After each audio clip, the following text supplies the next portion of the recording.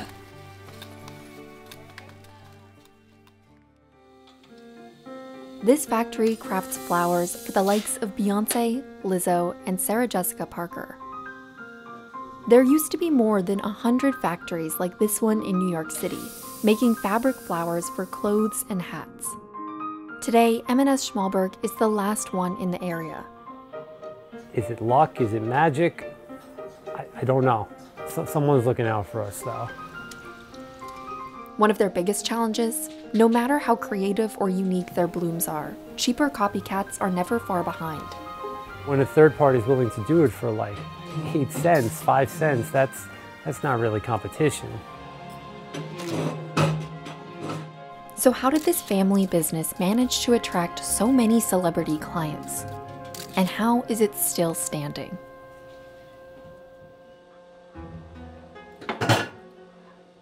Adam Brand grew up in this store, but he never expected to take over his family's business. Early on, it was a job. It never had that unique appeal to me. But slowly, as he watched customers marvel through these walls of flowers, he fell in love with it all. As I got to see this place through other people's eyes, it really just brought it all to light, how lucky I was to be a part of this and to have this in my family. Today, he's the 4th generation co-owner of the business. He and his team work with all kinds of materials, from organza to leather, and customers often bring their own. Maybe we can make a red rose, but to make it out of your fabric, do that customization is really cool to me. That level of detail, you just can't do that anywhere else. Today, they are transforming a man's late wife's wedding dress. He's getting remarried. He wanted to pay respect, pay homage to his late ex-wife, and he sent us the dress. We're making some long stem roses, we're making some boutonnieres, and we're making some really beautiful corsages. They starch the fabric with the same mixture they used 100 years ago. It seals the fibers and helps it hold shape. But it has to be done in small batches, otherwise it could taint the whole container. If you're using like a red fabric, it's going to be completely red. And then you'd have this whole bucket of red starch that you can only use really for red fabric.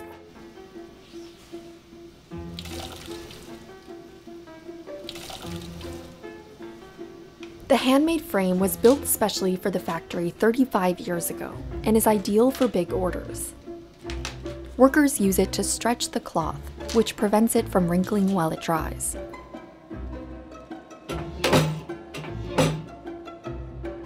Adam's father introduced the die cutting machine 50 years ago. Before, workers would cut the flowers by hand using a rubber mallet. You would take the tool like this, and you put it on top of the fabric, and you would swing. I'm not even going to do it because I might hurt myself. And you would swing it really, really hard enough where it would cut through the fabric. Nowadays, they can cut twice as many flowers in the same amount of time. I love that we keep so much the way it once was. Like we're not using lasers or specialized computers or 3D printers. Over the last century, they've collected more than 1,000 die cutters and molds in different sizes and shapes. Some of the die cutters and molds are every bit of 100 years old, some of them more than that. Those are at the very core of who we are. And Alex Nelson is the only person keeping track of them all. He's been die cutting at M&S Schmalberg for almost 40 years. Like this is daisies, so we're all daisies. Here is dahlia, but this all dahlias. Some of them were made in New York. My dad says a lot of them also came from Eastern Europe.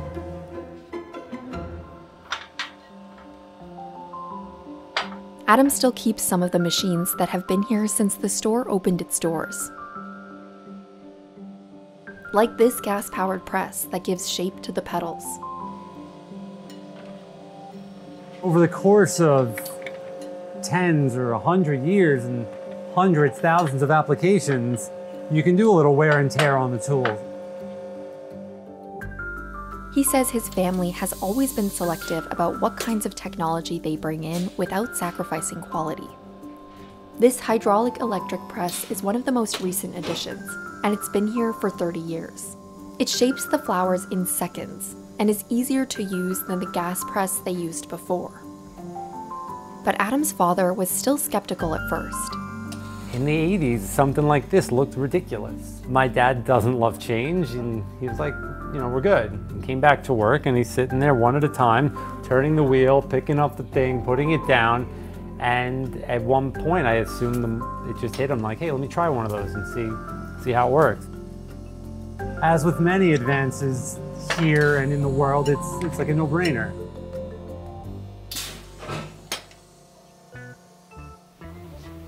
Dyeing the petals and assembling the flowers is still done completely by hand.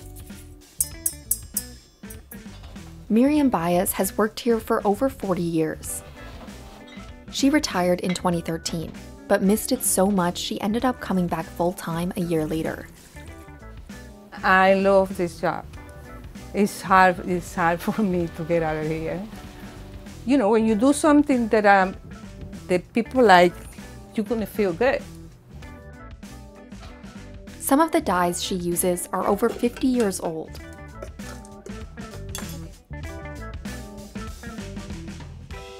Forming the flowers requires a delicate touch and attention to detail, but the team of 5 has it down to a science. They can form over 500 flowers a day. Many have worked in the factory for decades. I also take a lot of pride in the fact that people want to stay here. Oh my God. Some started out working with Adam's grandfather, Harold Brand, who bought the business in 1960. Harold moved to New York City from Poland when he was 17, after losing his whole family in the Holocaust. I keep the picture there just so that he watches me and makes sure that I don't slack off. We really are like a family business through and through, and I mean that to my core. Adam says it's been this way since his grandfather's uncles opened the business in 1916. Artificial flowers had just gained popularity during the Victorian era in the late 19th century. they were a popular alternative to fresh flowers because they could be used year-round. By the early 1900s, M&S Schmalberg was one of 114 shops in New York, producing almost 75% of America's artificial flower supply. But in the 1950s, overseas manufacturers started selling the same flowers for just pennies on the dollar. By 2016, almost 70% of the artificial flowers in the world were made in China. We get something we want to make for $2 and someone else wants to do it for $1.90, and you could go back and forth and somebody gets the bid. But when a third party is willing to do it for like 8 cents, 5 cents, that's not really competition. All these companies just started closing up. And not just the flower guys, the whole garment district just started shrinking down. Adam says he's seen his family's designs copied by overseas manufacturers. The competition put a strain on an already unpredictable industry. We're by no means a company that experiences steady growth. It's more like this, violent swings, and we have good times, we have bad times. By the 1990s, many other shops had closed their doors permanently. Still, Adam's father always found a way to keep business going. I've heard of stories of him selling Christmas wreaths, Arnold Palmer shirts, really just anything to keep the place going until we hit the next flower power era. In 2007, M&S Schmalberg became the last artificial flower factory in the garment district. When times get really scary and we don't know if we're going to get our next order, the order comes in. Is it luck? Is it magic? I don't know. Someone's looking out for us, though. Eventually, being the only one around made them stand out, and designers started looking to them for flowers. The factory's location in the heart of Manhattan has also helped. Over the years, they've built strong relationships with designers like Vera Wang, Marc Jacobs, and Oscar de la Renta. So many of these really awesome last-minute projects happen because the designer's right down the block, and they can walk up here with the fabric in hand, tell us what they want, and pick it up the next day. And when Adam least expected, he started seeing his designs on celebrities. I had a stylist come here once, pull a few flowers, and then a month or so later, somehow somebody sent me a picture of Beyonce wearing our flowers. Over 2 decades, dozens of celebrities have worn their flowers, including Anne Hathaway, Rihanna, Gwen Stefani, Kaylee Cuoco, Sarah Jessica Parker, and Prince Harry and Meghan Markle. They've also worked on floral arrangements for productions like The Marvelous Mrs. Maisel and The Rockettes, and for Rapunzel at Disney World. But Adam's favorite projects are small and personal, like the wedding dress they were turning into a dozen flowers. There's something special to me about taking something that somebody otherwise wouldn't have had any purpose for and making something out of it. And he is most proud of continuing the work of his ancestors. My dad has always been enamored with the things people say when they walk in here. They walk in, especially this room with all the flowers around us, and I've heard flower wonderland, oh my God, I'm in heaven, it's like a candy store. One of Adam's main challenges today is recruiting new workers. Over 4,000 flower makers worked in the US when M&S Schmalberg opened over 100 years ago. But today, the team of 13 are believed to be the only ones left. A lot of our staff has been here a very long time, and at some point they're going to want to retire. So it's very important to me to bring in new staff to learn. I have had some difficulty finding people who want to be a part of something creative and different like this. It's also very hard to explain even what it is without seeing it in person. It's why he's finding ways to educate people on the craft. He hosts factory tours and offers internships through local fashion schools across New York City. Adam is already thinking about his family's next generation. I have a daughter, Skylar, she's 2.5. Nobody knows what she's going to want to do when she goes older. But the greatest gift I could give her, I think, is to 20 years from now say like, hey, it exists. It's there for you. And while he doesn't know what the future holds, he's grateful to be a part of the business's story. There's so much history and there's so much awesomeness to what we do. All we've been through, we are still here. We survived the Depression, we've just survived COVID. I mean, that's nothing to take for granted.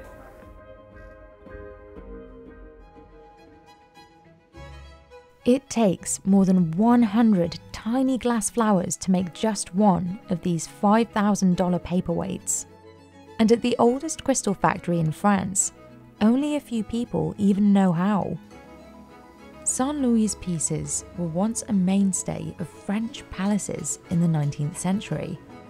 But many furnaces like this one shut down when cheaper glass alternatives became widely available. Saint Louis managed to survive by leaning into the kind of luxury products that are rare these days. Crystal vases, chandeliers, and yes, even paperweights. We went to France to see how, after nearly half a millennium, this factory is still standing. Fewer than 10 people know the exact recipe for Saint Louis crystal. Most of the ingredients are the same used to make glass: sand, limestone, potassium carbonate, and sodium carbonate. Lead is what makes crystal clearer, stronger, and easier to carve. It all starts with a molten mix that burns at 1,450 degrees Celsius inside this furnace. Artisans have no more than 2 minutes to shape a piece before it hardens. Glass blowing was invented in the 1st century BC in ancient Syria. Saint Louis still uses many of the methods from back then, like blowing into molds to shape a piece. The factory has crafted over 12,000 of them. C'est des moules qui existent depuis des années, je sais pas, peut-être 50, 60. Donc c'est toujours les mêmes moules là. For some pieces, they measure the size, shape, and thickness by eye. At this point, the crystal's temperature needs to be between 900 and 1,100 degrees Celsius. If it cools too fast, it could shatter. Saint Louis' team of 60 glassblowers can make over 1,000 pieces in a single day. And most were trained in the factory. Les gestes sont difficiles. Il faut compter 10 ans pour un bon souffleur. Paperweights are the crown jewel of Saint Louis. Nowadays, only 5 artisans know how to make them, and it can take 2 months to complete just one. It starts with an ancient technique called 1000 fiori, which is Italian for 1,000 flowers. Artisans stretch molten glass flower designs until they are thin as a pencil. Then they cut it into tiny pieces.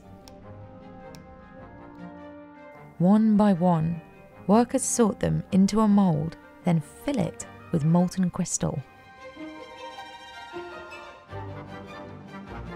A final crystal layer will create a 3-dimensional effect.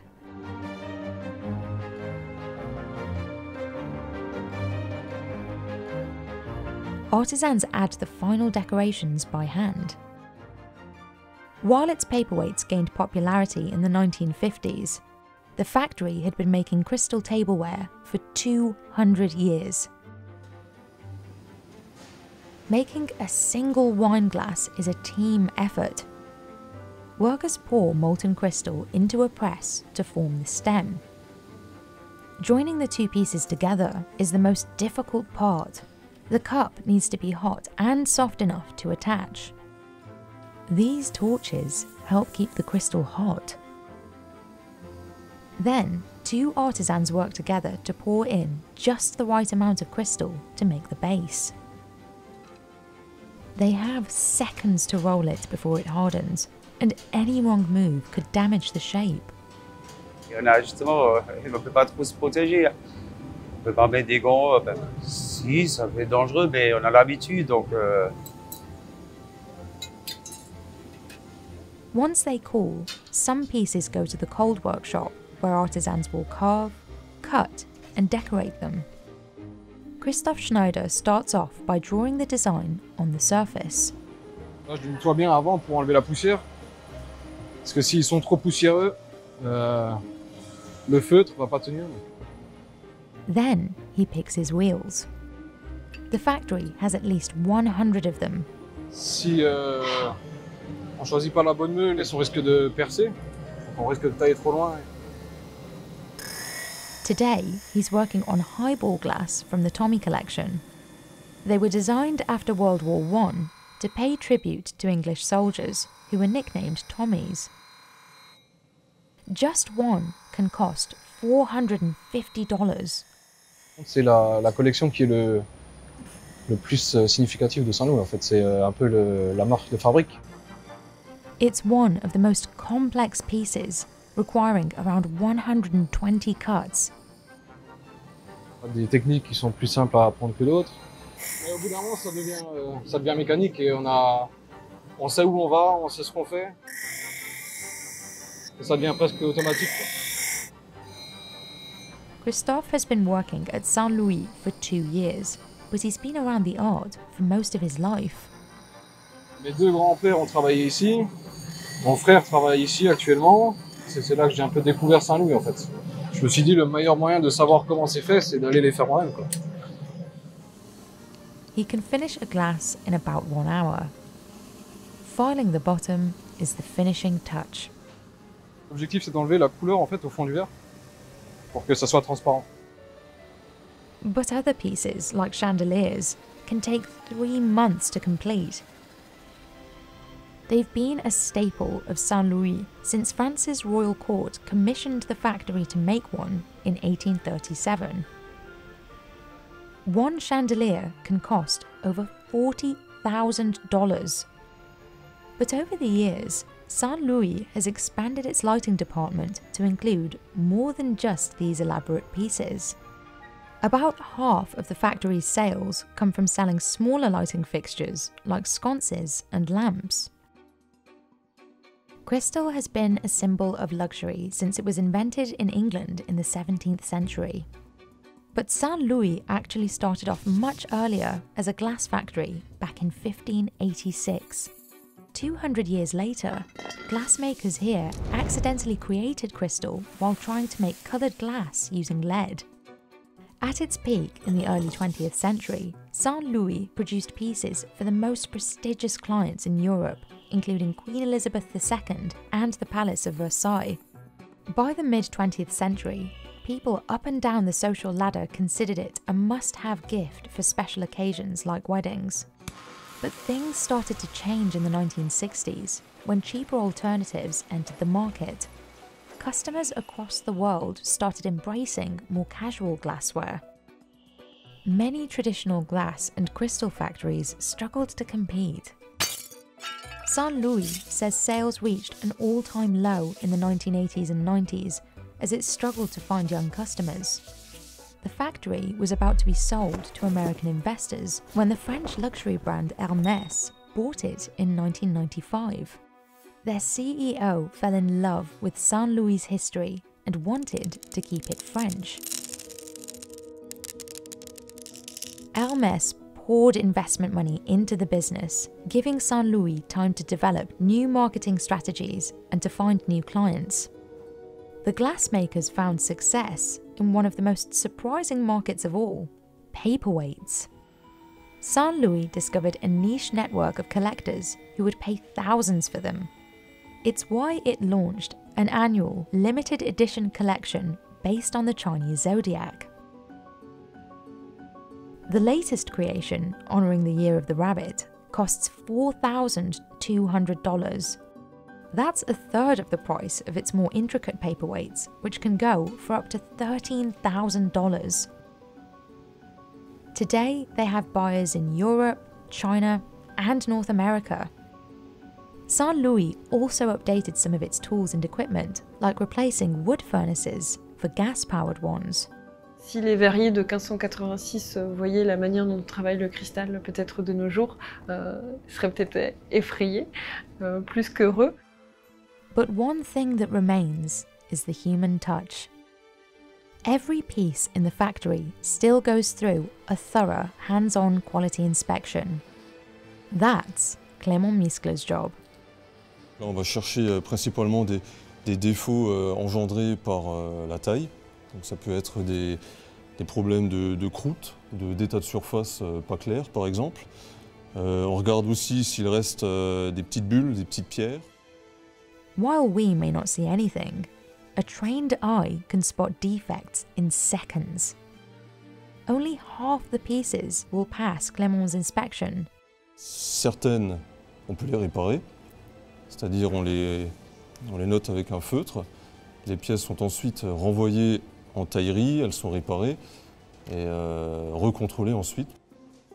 Every piece is coated with a special solution as an extra precaution to prevent lead from leaking. Lead contamination from crystal is extremely rare, but studies have found that small amounts of lead could leak into alcohol when it's stored in crystal decanters for extended periods of time. In the 1990s and early 2000s, the US and Canada issued warnings about lead contamination from crystal glass.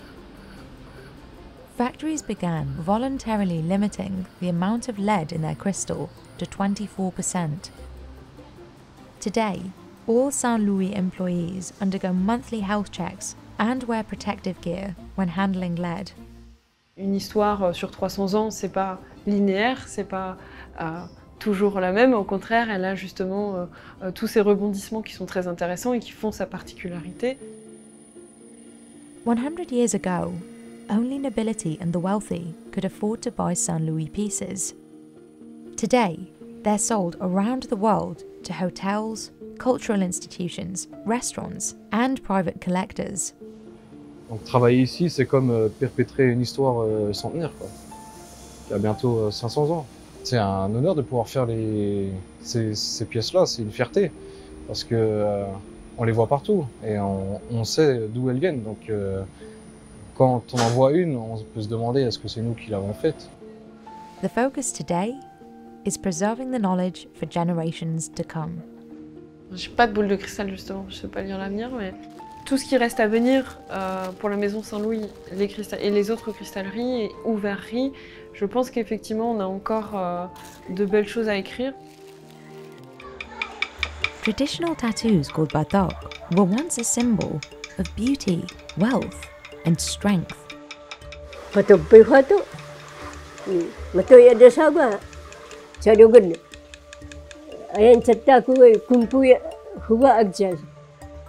106 years old, Apa Wangod is the oldest person in the world practicing this Filipino art.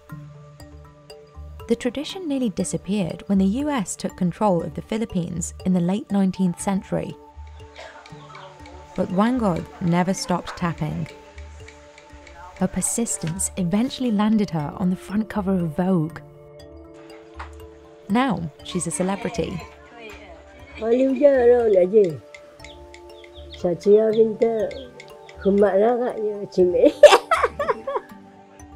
Every week, hundreds of tourists will hike up miles to reach her isolated village.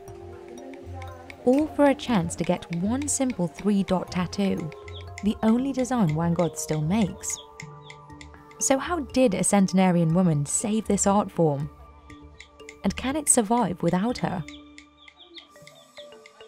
Wangod's village of Buscalan sits over 3,300 feet above sea level. And the only way of getting here is on foot. Wangod finds everything she needs to make her tattoos in her backyard. Sharp green thorns from pomelo and lemon trees will become her needles.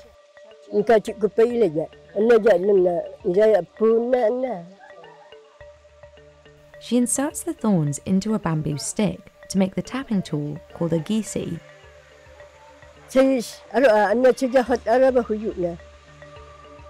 To make the ink, she scrapes the fine soot from a burnt pot and mixes it with water until it thickens. Wangod got her first tattoo when she was a teenager, almost a century ago. Asyut mo hato sana ya sana huyun uwi apa kardaan. Pero memang hato taud. She's lost count of how many she has. Ilusun ko huyun na ya. Wangod does all her tattooing on the porch area outside her home. Each client brings their own gisi from local sellers. She dips a small twig in the ink and marks the design. With the gisi, she pierces the black ink into the skin, leaving behind a permanent mark. For elders of the Kalinga tribe, these tattoos are one of the most important possessions. They believe the markings are the only way for them to be recognised by their ancestors in the afterlife. Ugod ada sabun tabaton. Si kabatsayran na jaro. Si kabatsayran maanan na. Maan pailain na anaja kibatsay. Sa lugad. Uyayro aturan halitu no antikhom. Aron sarubatoy ah. Batok tattooing was once mainly practiced by men. But Wangod's father encouraged her to defy the tradition and learn the skill. Kuraro manghato ta. Gubala buam no kamu. Mugos.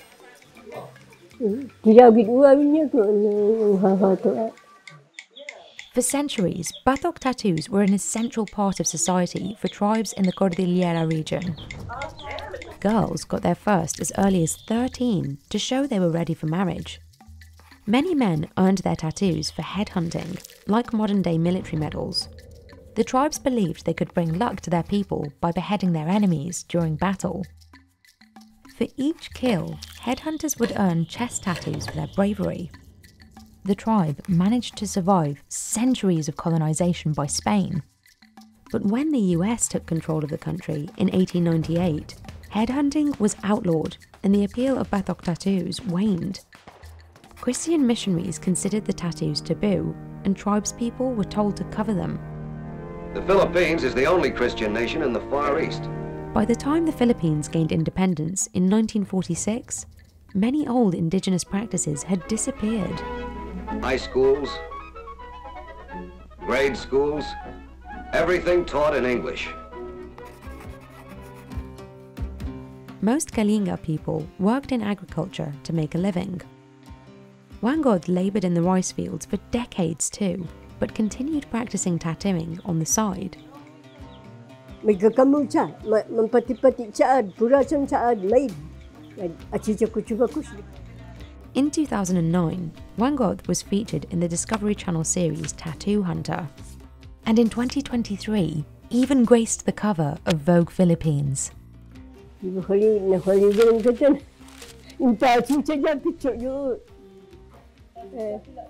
Sarasaon, mahoyili katan lawagin nga around kahoy ni karon ni gonta igi picture na lawagin ada ida.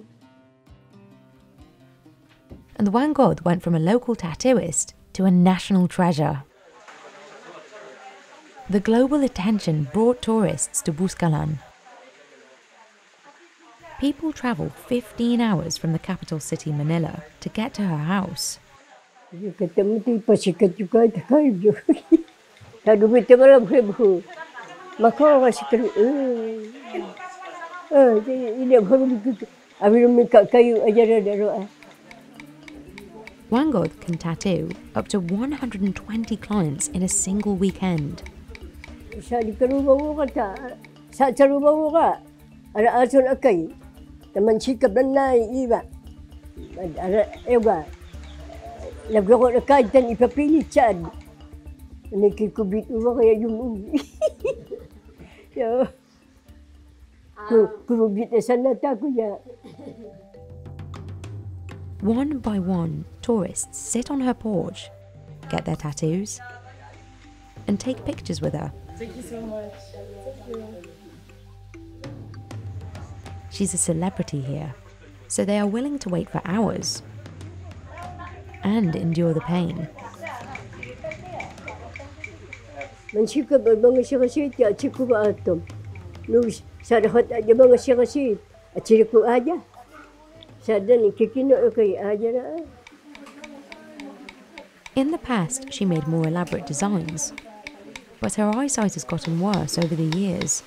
So nowadays, the 3 dots is Wangod's signature tattoo.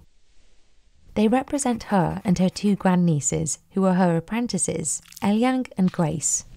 Wangod leaves the more complex designs to them. A tattoo can cost between $5 and $40. Today, Grace is doing an arrow and fern design on a young Filipino who has been coming here since 2015. Peter Capocao has 9 batok tattoos made by Wangod and other artists in Buscalan. It's really important that Filipino can actually embrace this culture because it's ours. And for him, the pain is worth it. I think I need some Coca-Cola. Nowadays, Wangod rarely gets new tattoos, but she made an exception in 2007 for a Filipino-American tattoo artist who travelled here from LA. El Festin brought his own replica tools he built with guava wood. I told her about the tools, and that's when she smiled and just gave me a tap on the shoulder, and she pointed at a tool. And then the translator was saying like, oh, I think she wants to get tattooed. And at first I was hesitant because I didn't want it to look like cultural appropriation or stolen valor. Elle says Wangod chose a tattoo pattern she saw on his arm. This is her favorite pattern. This in many different villages, it means different things, but to her it means the snake. It was like poetry. Poetry on skin, you know? Like everything, our connection, our bridge. It just gave me like the tap on the shoulder, like good job, like a pat on the shoulder. Elle has been running his own shop specialising in tribal tattoos in Stanton, California since 2011. What's up, Rona? He moved here from the Philippines when he was 9 years old. He spent 2 decades studying the motifs and artefacts of Filipino indigenous tribes, including the Kalinga.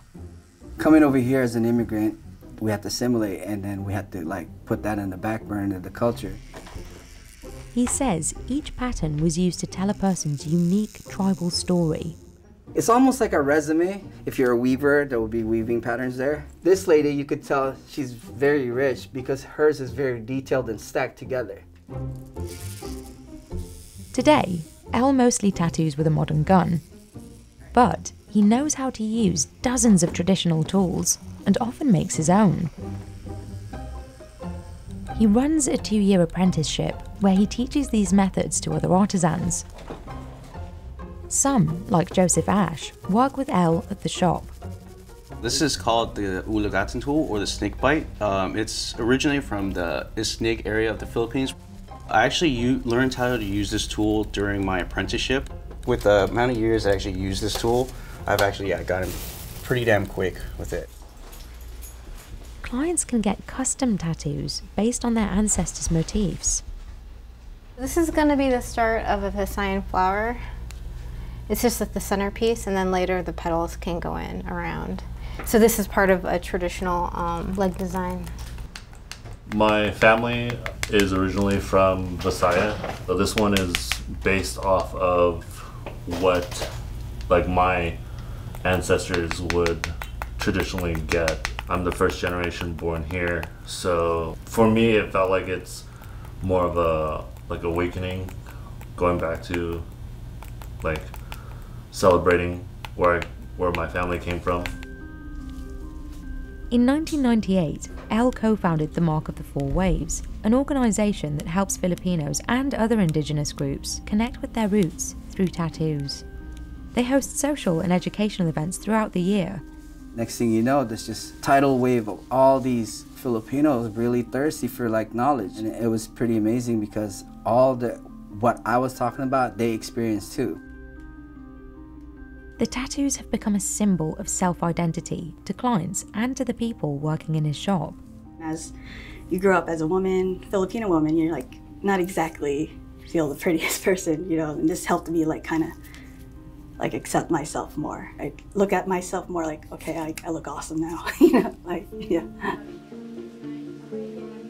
Because of Wangod, what was once deemed taboo is now sought after by locals and tourists in the Philippines. And a job that was traditionally reserved for men is predominantly done by women today. Another of Wangod's nieces, Eva Oge, runs her own tattoo business. Magwato tan jaran nangungunay awa hanap buhay husayan mabilaan napatog naman ko kwato ta tan i-share ta rin nan ipailat ta sa usuga ili ng traditional gay inkokwato. And new businesses have sprung up all around the village. Today, there are over 150 artists practicing batok in Buskalan.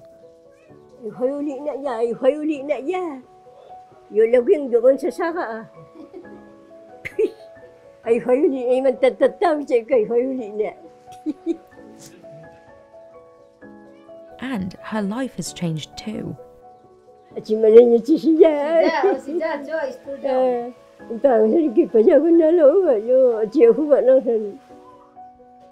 Wangod's legacy continues to live on through the next generation in Buskalan.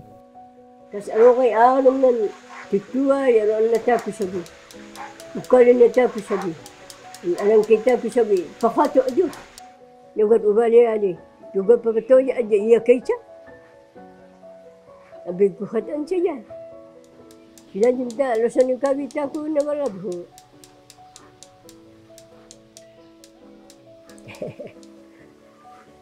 Ay nagsa ya, anong tawon sumikata, ano nagsa ayo.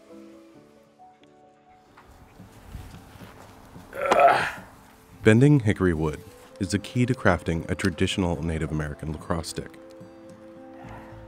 Alfie Jacques has spent a lifetime perfecting the skill. That's beautiful. Look at that. He's one of the last people in the world who knows how to make them. I'm still working on it. He's Onondaga, one of the Native American nations that invented lacrosse 1,000 years ago. Here we go. They call the sport Dehon Chikwaes, and they believe it was a gift from the Creator. Babies sleep beside their own wooden stick from the day they're born, and players are buried with theirs when they die. And in the past 5 decades, there's a good chance it was made by Alfie. Most indigenous stick artisans went out of business when plastic and aluminum replaced wood in the 1970s. The market just disappeared on us. Alfie managed to stay afloat because his work was legendary. He's crafted more than 80,000 of these by hand. But in 2022, he almost had to stop for good. Well, I had cancer. And then, of course, chemo beats the crap out of you, so you don't feel good. We went to the Onondaga Nation to see how, with Alfie's help, this tradition is still standing.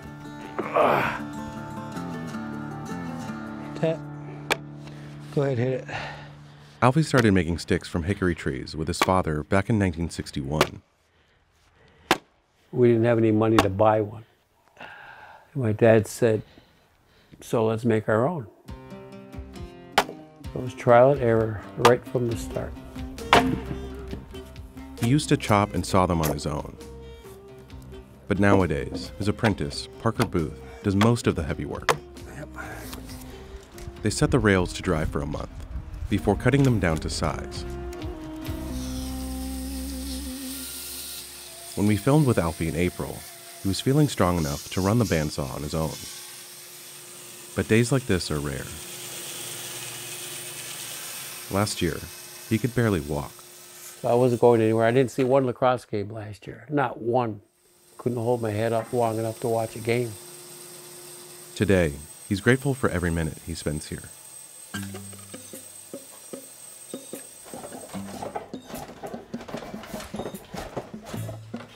Evening the wood is crucial for the perfect bend later. This is the only time Alfie needs a measuring tool. I use calipers. I know I'm cheating. He spends about 10 minutes perfecting the thickness. Alfie's been carving since he was 5 years old. I got my start with wood with my grandmother. She was a basket maker. The artistic thing was in her, it was in me, it was in my father, it was in all of us in the family. Meanwhile, Parker heats their steamer to over 2,000 degrees Fahrenheit. Alfie's had it since the 1960s. The sticks cook for up to 40 minutes, until the wood softens. Alfie tests the wood before bending, because it could easily break if it's over or under steamed. If it's still stiff, it goes back in the steamer. Couple minutes, get it back in there like that. But when it bounces, he knows it's ready.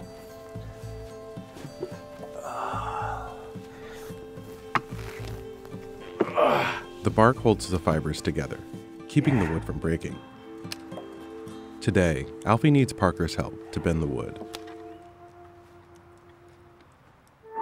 But he did it on his own for decades, at times with just one arm. I like to take a piece of hickory log and turn it into a good stick. I like to carve and I like to work with the wood.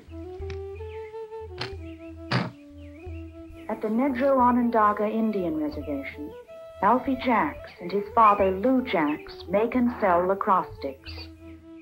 Onondaga is one of 6 nations in the Haudenosaunee Confederacy, which the French dubbed the Iroquois. A lot of people here are really, really proud to be Indian. And the Onondagas are a sovereign nation, so we'd rather be all on our own. Alfie's business took off in 1968 after a nearby stick factory burned down, leaving him and his dad as top producers. They carved 1,000 sticks a month. Business slowed down in the 1970s when plastic and aluminum sticks started to replace wood. Alfie had to take other jobs, but he kept running the business in his free time. Well, that sounded good, didn't it, Park? Yeah. It's kind of like an obligation to our people, to our culture, to the world of lacrosse. Native people began playing the sport as a spiritual and social activity. Competitions had hundreds of players and could last days. It was also a way to prepare young men for battle and settle disputes. A missionary in the 1600s renamed the game after the French word for a bishop's staff, lacrosse.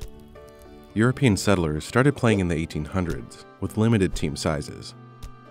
And in 1868, the National Lacrosse Association of Canada effectively barred Indigenous players from competing. In the US, lacrosse soon became popular among middle and upper-class university students. Today, the US and Canada have dozens of pro teams, and 85 countries compete in international tournaments.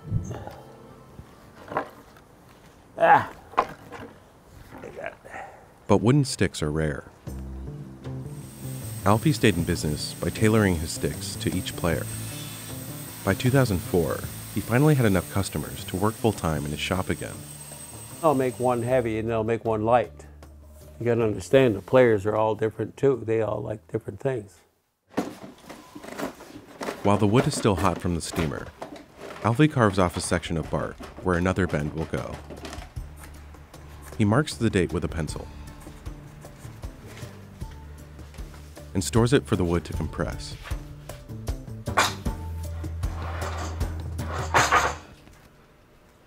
Okay. 6 months later, the sticks go back in the steamer to prepare for a second bend.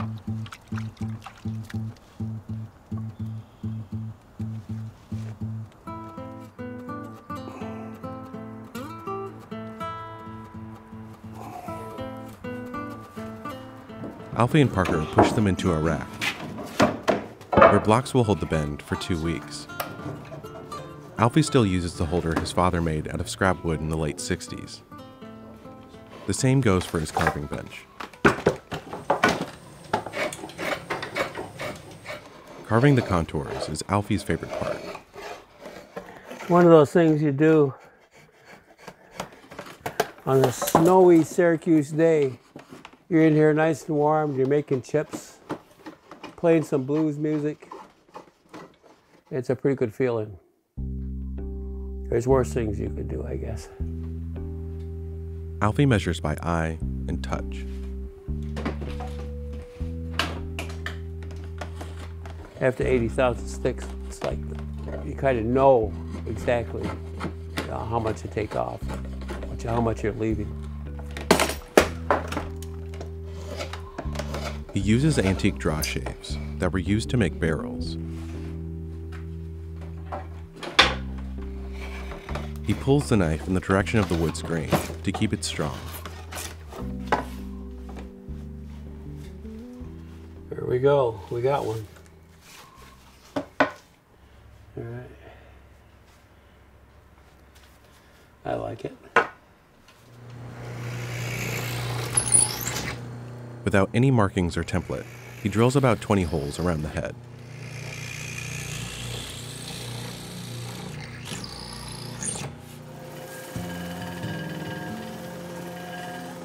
He spends about 10 minutes sanding the edges.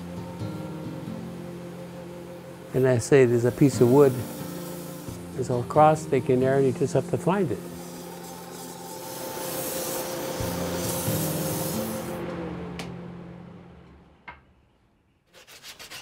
Then he finishes rounding the corners with a sanding block.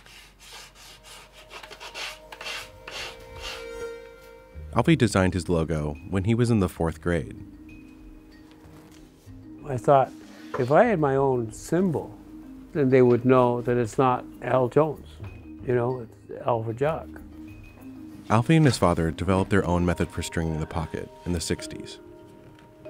We kind of learned together because neither of us had ever done it before. Nobody would teach us how. It was like a big secret. They would not teach us anything. He uses nylon, leather, and rawhide cord, which he makes himself, to string the pocket. Lacrosse sticks used to be netted entirely with rawhide. So this is Alfie's way of honoring the past. All of these wooden sticks, they're all a little bit different. They have their own character, their own quality, their own way of shooting. Alfie has been making about 200 lacrosse sticks a year and selling them for $350 a piece. But he had to stop production to treat stage 4 cancer in 2022. By August, it was real bad. It was real bad. So I came pretty close. That year, he only made 6 sticks. And that's not an income, so I didn't make any money. But his community hasn't let him face it alone. Once again, I'd like to thank everybody for coming out and supporting the Stick Makers Tournament, benefit for Alfie Jocks.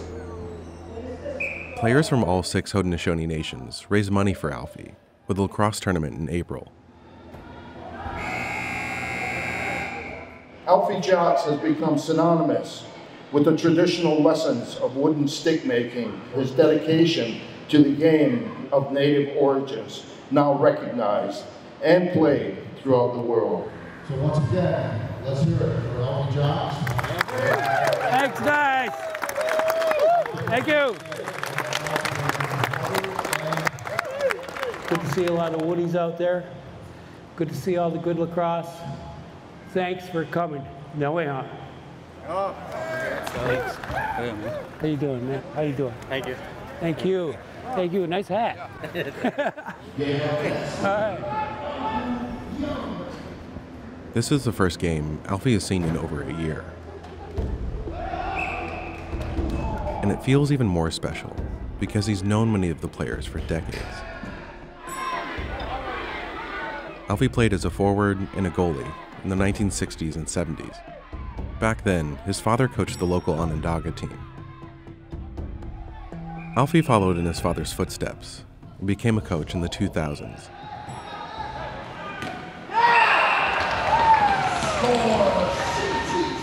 When guys want to hang their heads, he was always that guy to pick us up and understand why we're playing the game and not get discouraged. About 100 players made it to the tournament to raise money for Alfie and thank him for his work. Everybody wants the Alfie stick because they know the medicine that Alfie brings to the game. Wooden sticks can give players more power in their throw and help play tougher defense. But they're more difficult to maneuver and can weigh 4 times as much as titanium or carbon fiber sticks. Way to think, kid. Way to move that goalie. Some leagues and associations have been trying to ban them in hopes of reducing injuries. Oh. We need to practice with it more. Stop giving it the bad name where they want to try to take the stick that started the game out of the game, which doesn't make any sense to me. And although even most indigenous players choose metal and plastic for their professional careers, they cherish their wooden sticks and consider them irreplaceable.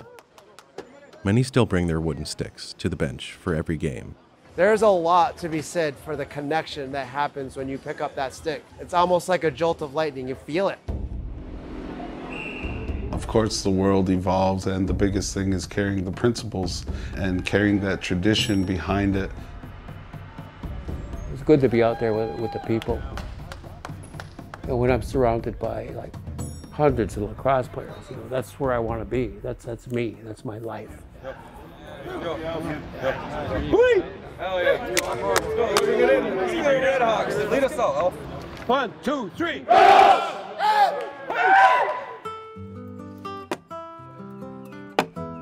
The day after the tournament, Alfie was back at the workshop with Parker and his sons. Put the wedge in up there. Hit it, hit it, hit it. There you go.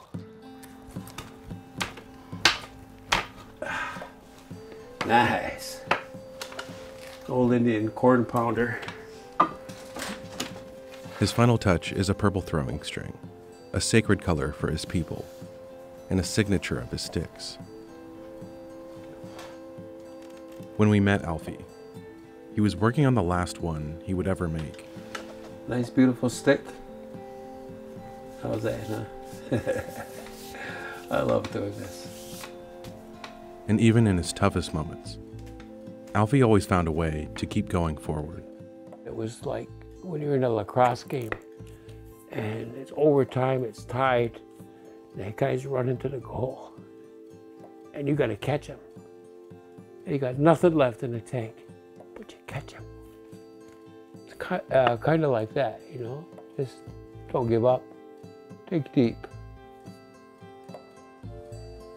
Soon after we filmed with him, he again began feeling too weak to work. Alfie Jacques died on June 14th, 2023. He was buried at Onondaga with his lacrosse stick in hand.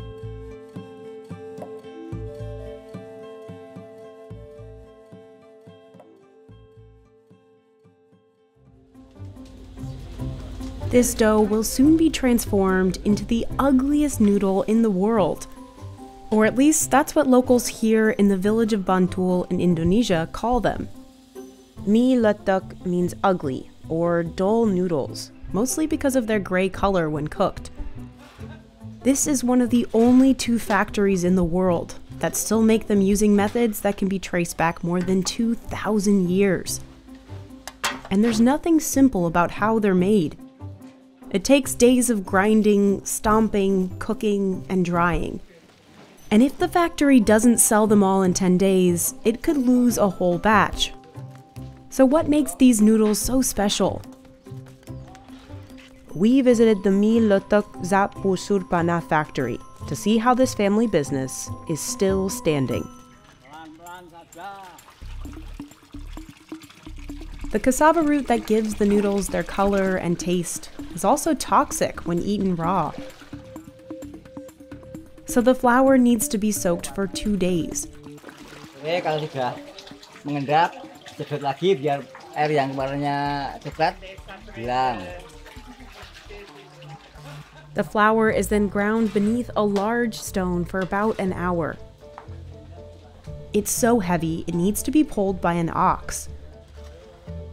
Every few minutes, workers scrape it clean of any sticky flour, while Salijo continues to shovel the flour into the path of the stone. He also adds water to the mix to get the right consistency.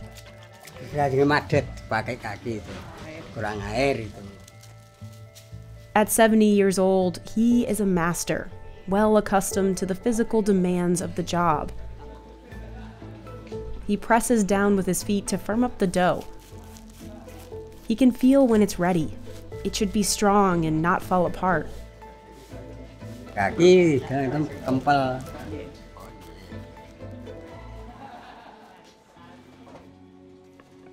When it hardens, he cuts the dough into 8-inch cubes with a special knife called a sabit.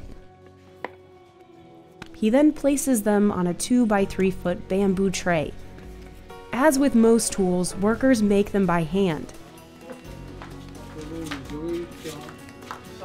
The trays are heavy, and with a little help, Salijo puts them in a steam oven. After 90 minutes, they start to look for signs the dough is ready. While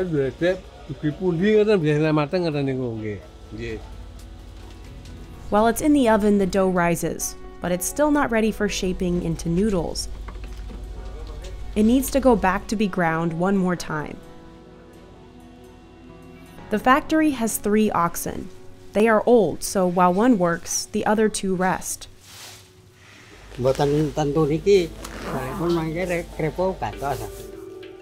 Mukito oversees the whole process, making sure the dough doesn't fall apart. Ini sudah bagus, ini jadinya ini dipres, misalnya di mie tidak bodol itu. He's been working here for 20 years. Karena liannya nggak ada itu loh Bu, nggak ada pekerjaannya. Yang dekat di rumah saya hanya sini. The factory opened here in the small town of Bantul in the 1970s, providing jobs to a community otherwise dominated by farming. Salijo has been at the factory for 10 years. He collects the ground dough into bags, each weighing 40 pounds. Finally, it's time to shape the noodles. This is the only step that isn't done by hand. Each lump of dough is enough to make 100 noodles, with each string around 2 feet long. This machine was brought in 20 years ago, but it often breaks, bringing production to a halt.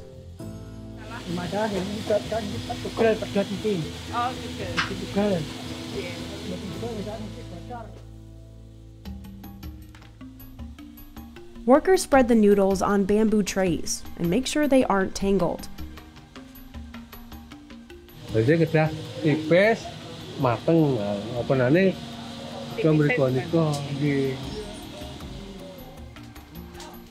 The noodles cook in the oven again for about 1 hour.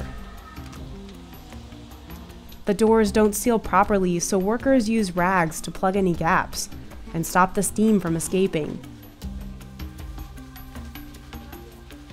Then they're hung to cool for 2 hours. Each batch makes around 1 ton of noodles.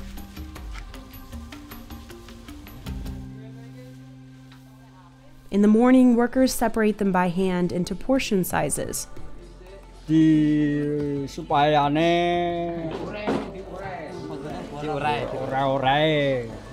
pisah-pisah supaya kering.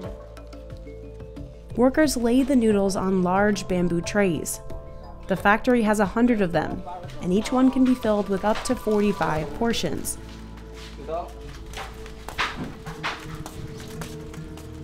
The drying process takes about a day, but if it rains or it's too humid, there's a risk the whole batch could be ruined. So someone always has to be on watch. Nah, misalnya kalau nggak bisa kering sehari, misalnya 2 hari, tidak kering 3 hari, hujan terus, ya itu terus dilabuh gitulah. That's because the noodles have no preservatives, so if they don't dry fast enough, they could go bad. Yang penting menjaga kualitas, tidak lain tidak banyak-banyak, yang penting jangan dibikin, yang penting kualitas gitu aja. Judy Murianto inherited this factory from his uncle 23 years ago. Anaknya tidak bisa meneruskan, saya meneruskan dari dengkul dulu. Chinese settlers and traders likely brought noodles to Indonesia back in 2000 BC, and with them came many of their methods. Locals here say the first noodle factory in Bantul was opened in the 1940s by a Muslim preacher from Yemen. They started making them with cassava because his wife, a Chinese migrant, noticed it was abundant in the region. But the rapid rise of mass-produced instant noodles in the 1970s pushed traditional manufacturers out of the market. Today, Indonesia is one of the largest producers and consumers of instant noodles. Judy's factory is one of just 2 left in the country that make mie letek the traditional way. Once the noodles are dry, workers pack them into 10-pound bags. Each one will sell for around $5. That's half the price of Indomie, Indonesia's most popular brand of instant noodles. Buyers like Dahlia come directly to the factory to select bundles of noodles to sell at the market. The broken strands are reused in the dough or fed to the oxen. Boten kula tok pun kula kemawon mangke ana baku teko dadi mboten kula mboten ider barang mboten tahu. The Bantul district has become well known for its noodles. They're even fit for a president. Barack Obama tried mie letek during a visit to the region in 2017. Ya ada di warung-warung itu kan banyak-banyak turis-turis itu kan di warung-warung bakmi itu kan banyak tuh di dekat ratan itu ya itu. Chef Haryanto is one of the oldest mie letek vendors in the area. His father started the business before Haryanto was born. And he still follows the same recipes today, cooking the noodles in chicken broth with vegetables. Pengawet tanpa pewarna. Jadi lebih menantang. Ya, itu makanya lebih sulit gitu. Haryanto uses the same charcoal stove his father used. He says it gives a powerful aroma and better taste. Lain orang kan lain bumbunya gitu. Nah, sama saya sederhana, jadi nggak macam-macam lah. Sederhana dari dulu memang menganjur ayah saya cuma ginian. The noodles are chewy in texture and plain in taste.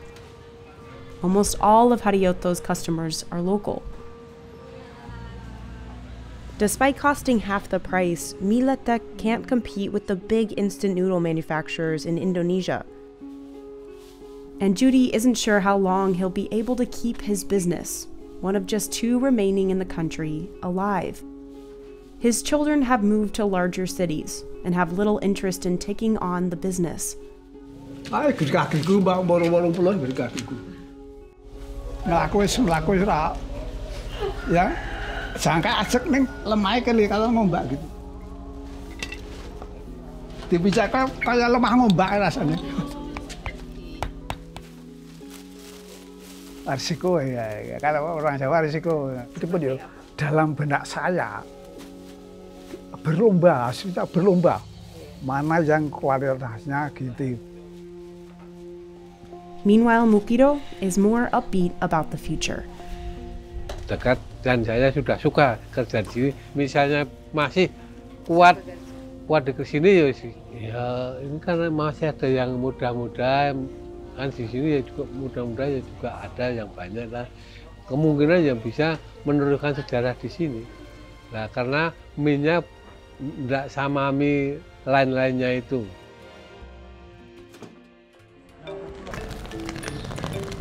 This is how traditional olive oil soap is made in the Middle East. It takes hours to cover the entire floor with hundreds of buckets of hot liquid, enough to eventually make 30,000 bars. These methods date back to at least the 14th century, But this kind of business is fading across the region. At its peak, there were dozens of factories like this in the Lebanese city of Tripoli alone. Civil war and changing tastes forced all of them to close. Except for two. One of them is Musbanat Awaida. But there's a dwindling demand for traditional blocks of soap as cheaper liquid varieties flood the market. We went to the oldest soap factory in Lebanon to see how this family business is still standing. Olive oil, caustic soda, and water are the only three ingredients in this traditional recipe. In the Middle East, olive oil is the magic oil. Today, electricity powers the 143-year-old vat. While it cooks, workers cover the floor with powdered soap flakes to keep the liquid from sticking to the cement.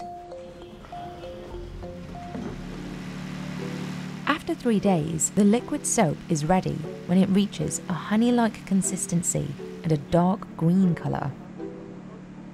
Just one of these buckets weighs about 30 pounds.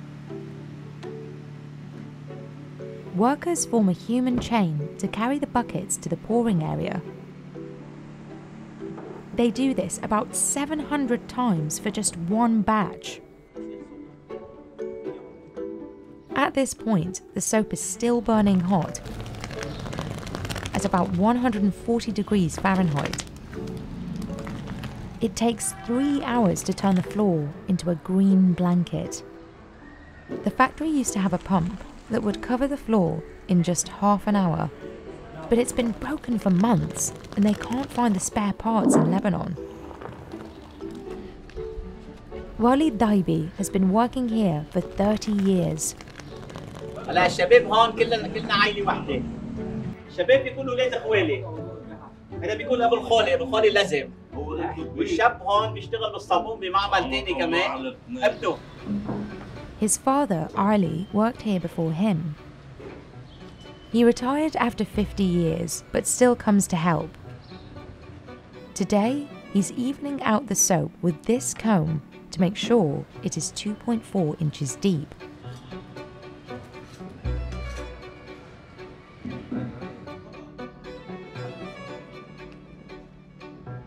The soap sits to cool and harden for 48 hours. Humidity or heat can ruin the batch. طراز المعمل اللي بني عليه هو طراز عثماني، هو العقد الحجر بيعطي تلطيف للجو. They know the soap is ready when it's hard enough. Looks good. ready إنها تنبرش وتتقطع. Bassam Aid shaves the surface to smooth it out. But nothing goes to waste. All leftover soap will end up in the next batch. Bassam has been working here for 50 years. بس هذه الطريقة الحلوة القديمة الأساسية. حلوة طريقتها سبحان الله معودينها، ما في معلمين إلا هالشباب هذول. Workers sprinkle stone powder so they don't slip.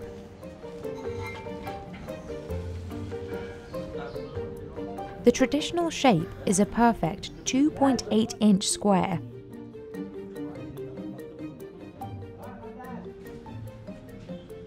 احنا هلا جاهزين للتخيط، بنسميه تخيط الطبخة. They soak this cord in dye and stretch it across the floor to mark the boundaries before cutting. هذا الخط بالصناعة عندنا بنسميه خط الملك.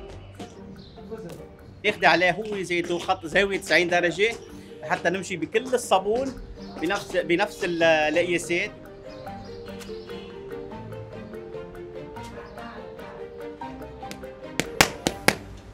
Finally, they spend 2 hours stamping 30,000 soap bars. They have to do it in one go, otherwise the soap will harden. The stamps are made of wood and copper. Khalil is 77 years old, but he can do this job with his eyes closed. هيدا من العمال قضى حوالي 65 سنة بهالمصلحة. Then it is time to cut. الصابون طري ما تتلعم يلا يا شباب يلا قولوا بسم الله شوي يا شباب ايه ياسر خلي ايدك لورا. It takes 5 people to operate the rake cutter that has been used for generations. Khalil and 2 workers in the middle pull the cord and make sure the team stays on track. Bassam holds the blades down with the help of another worker and follows the red markings. Their body weight helps the blades cut the soap, but they have to be careful not to crush it.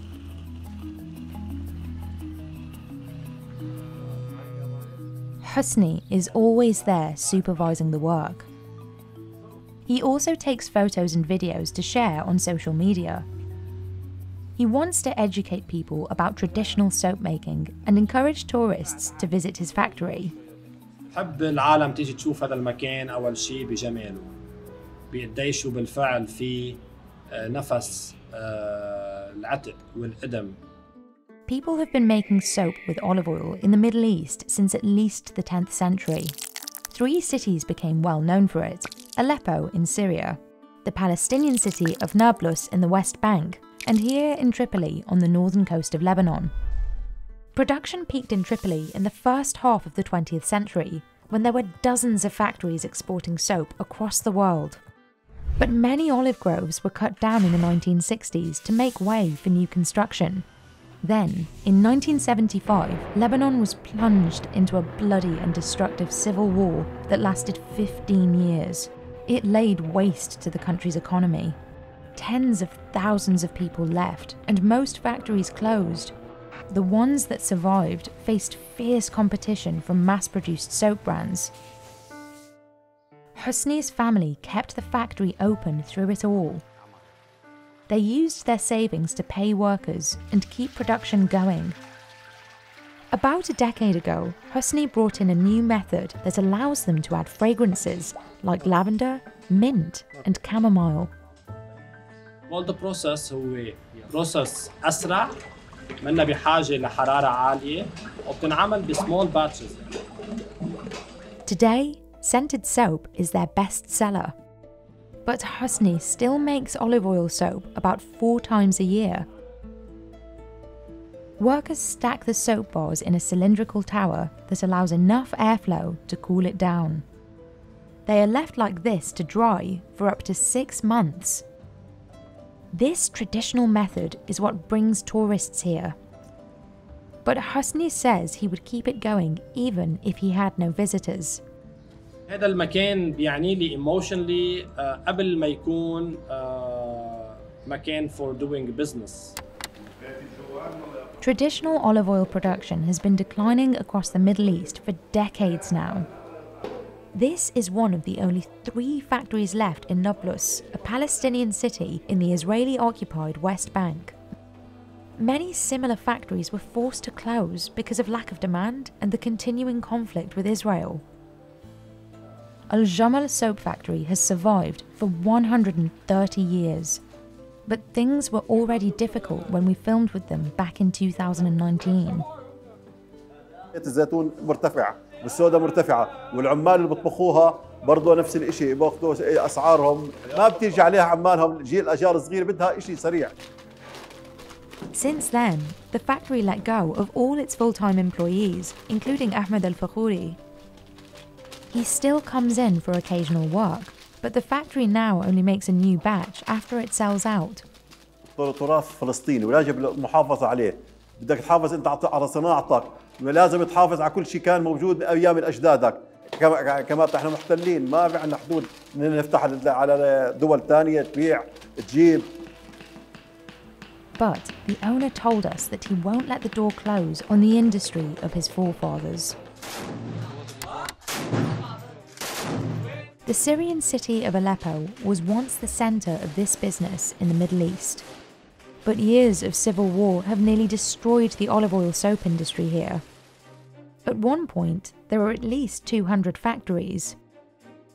Now, fewer than 20 remain, including the pearl soap factory. Many workers were killed during the war, and others fled the country. Still, the owner told us they're fighting to keep this tradition alive. Back in Lebanon, Hosni is also determined to keep his business going. اللي قرر يبقى بلبنان معناتها هو عارف واخد قرار انه يواجه كثير من المشاكل. He studied electrical engineering, but decided to take over the family business instead of entering that field.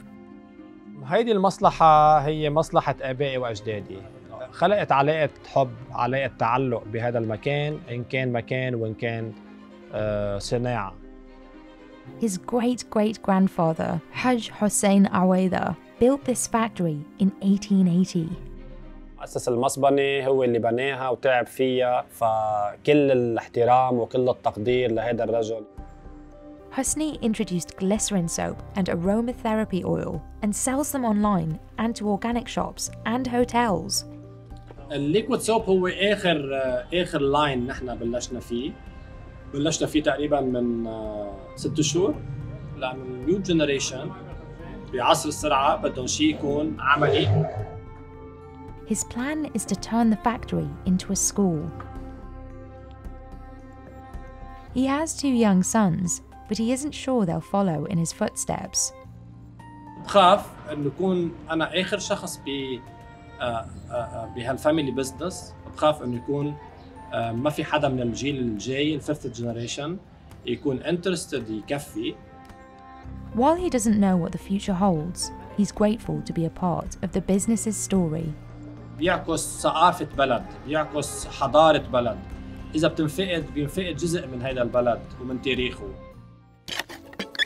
It takes half a day and a solid block of wood to carve just one pair of traditional Dutch clogs, or klompen. Farmers and factory workers across the Netherlands have worn these wooden shoes for over 800 years. Every village has a clog maker, like a bakery or butcher. But today, there are only 10 left in the whole country. In the early 1900s, machines largely replaced hand carvers. And then wearing wooden clogs fell out of style. Today, klompen are mostly sold as souvenirs. That's left clog makers and painters juggling multiple businesses, or inventing an entirely new kind of art to stay afloat. Martin Dijkman recreated this Dutch masterpiece with more than 13,000 mini clogs. We visited the Netherlands to see how one of the oldest klompen businesses is still standing. A pair of clogs starts with a fresh block of wood from a willow or poplar tree. It doesn't weigh much when it dries. When you have a hardwood, it's also heavy. So when it's finished, it should be you have a lot of kilos on your foot. Martin makes sure to avoid any knots in the wood, like this new branch forming. So it's not good. Get a hole in the shoe afterwards. He then chops out the rough shape of a shoe. Martin is a 4th generation clog maker, and he still uses the axe his father gave him when he was 12. The blade's handle is curved to help protect his hand. When it's straight, it will cut your fingers. But he still has to be careful. If he cuts too much, then he has to start all over again. Has that ever happened to you before? Yep, many times. So you have to practice a lot. Earlier days there were schools. It takes you 7 years to learn it. Klompen schools don't exist anymore. So Martin learned everything from his father. The Dijkman family has been carving clogs in the town of Lutenberg for over 100 years. Martin took over the family business in 1997. Today, he lives behind his workshop, and he has clogs, well, everywhere. You need 3-4 pairs in 1 year. Martin shapes the shoe on a wooden bench his father built over 50 years ago. The long blade on top is called a palmus, and it's also about a half-century old. He starts by carving the outside of the clog, peeling off slice after slice. The two pieces have to be even. Oh, this one is too high. This one is a little bit, this is more pointed. You have to start again. Yeah.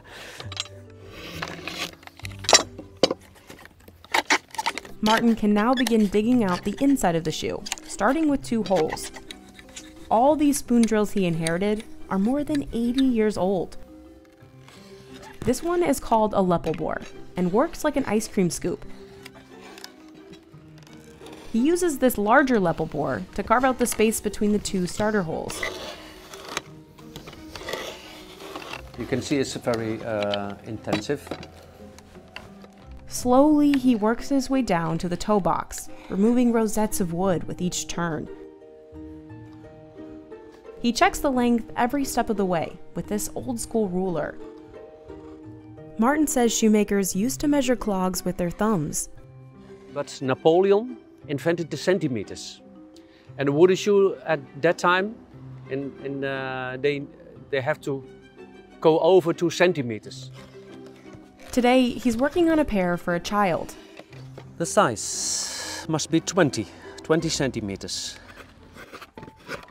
Next up, he carves out the toe box and the arch. This step, he says, takes the longest.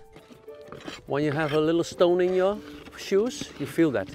So, yeah, you have to make it smooth. Lastly, he forms the heel. It's about 3.5 centimeters tall.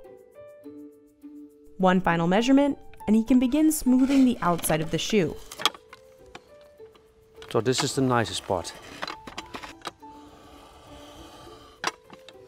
Martin says 65% of the original wood piece is cut away. He burns the scraps to dry out his newly carved clogs. Each master clog maker etches in a design, sort of like a signature. This is my grandfather's design. Yeah, I keep this alive.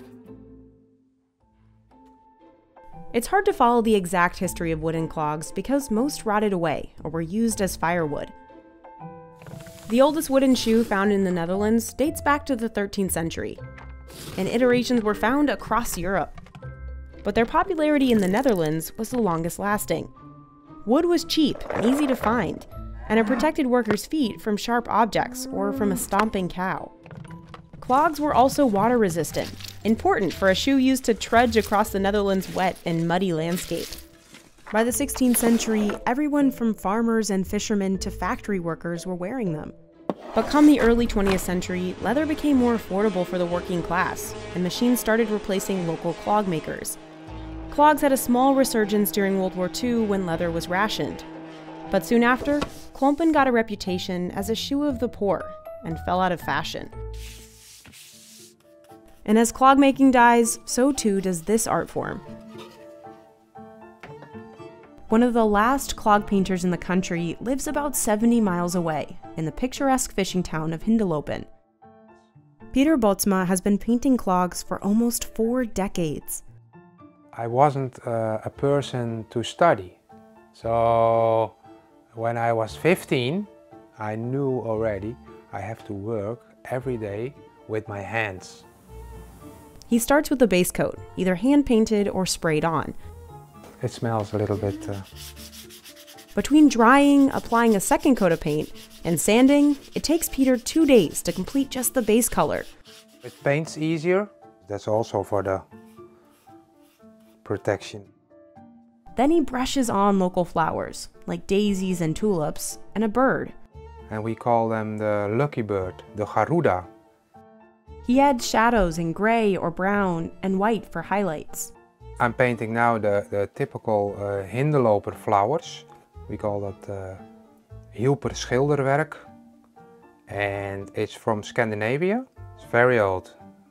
But we paint like it's in the nature. And in the nature, nothing is perfect. The flowers and the trees. So when you do it too big, too small, that's not a problem. Peter learned everything he knows from his father, who ditched fishing for painting in the 1970s. My father was not good for fishermen, but he was always sick on sea. In 2016, he and his 2 sisters took over the family business. Nowadays, Peter still makes the designs his dad taught him. And I paint every day the same flower, this one, and again, and again, and again. And my father said, no, that's not good. again. Wow, again, for 2 years. It goes better, easier, like dancing. Below his workstation, paint has built up for generations. And when there is finished, or there is too much on the, then we do like this. Because my father painted on this table many, many years. It takes Peter about 2 hours to paint one pair of clogs that he then sells for 50 euros. I cannot live for 25 euro in 1 hour for always, because I have 3 children, I have a wife, she needs a lot of money, my wife. So I have to think other things. He says customers wouldn't buy his clogs if they were more expensive. To boost business, he sells small souvenir klompen for just a few euros. These blue ones are actually painted in China and shipped back to the Netherlands. He also paints custom orders like rocking horses and chairs. And he runs a gift shop, a skating museum, and even a restaurant. So you have to try to do 5 things at once. All around him are reminders of the painters that came before him, a living museum. This is one of the painting palettes of my father. Peter estimates fewer than 10 professional Hindelopen-style painters are left in the country. The quality of the hand painting style, I think it's gone. Just like Peter, Martin can't make a living just from his handmade wooden clogs. He says hardly anyone wears them anymore. In the countryside where I live, in Luttenberg, people use it as to let the dog out in the evening, do something in the garden. So he had to find a way to keep his family's heritage alive. In 2007, he started a new kind of mosaic, replications of famous masterpieces like Vermeer's Milkmaid from thousands of tiny clogs. His Night Watch by Rembrandt took 30,000 shoes and 3 years to complete. My father said as a joke, maybe we can make the Night Watch from Rembrandt. So I said to him, yeah, it's too difficult. But a week later I was thinking, yeah, why not? He started with a pixelated version of the piece, and then hand-painted each mini shoe, 1 or 2 different colors, before gluing it into place. Oil paint. You have to paint 2-3 times for the best results. So I had some help from volunteers who are living here in the area. For tourists in the Netherlands, wooden clogs make great souvenirs, as much a symbol of the country as tulips, windmills, and cheese. Martin charges over $260 for a handmade pair. At that price point, he sells only 5 a year. Most of what's on sale in his shop are machine-made ones that go for around $30. You can see this one is made by hand.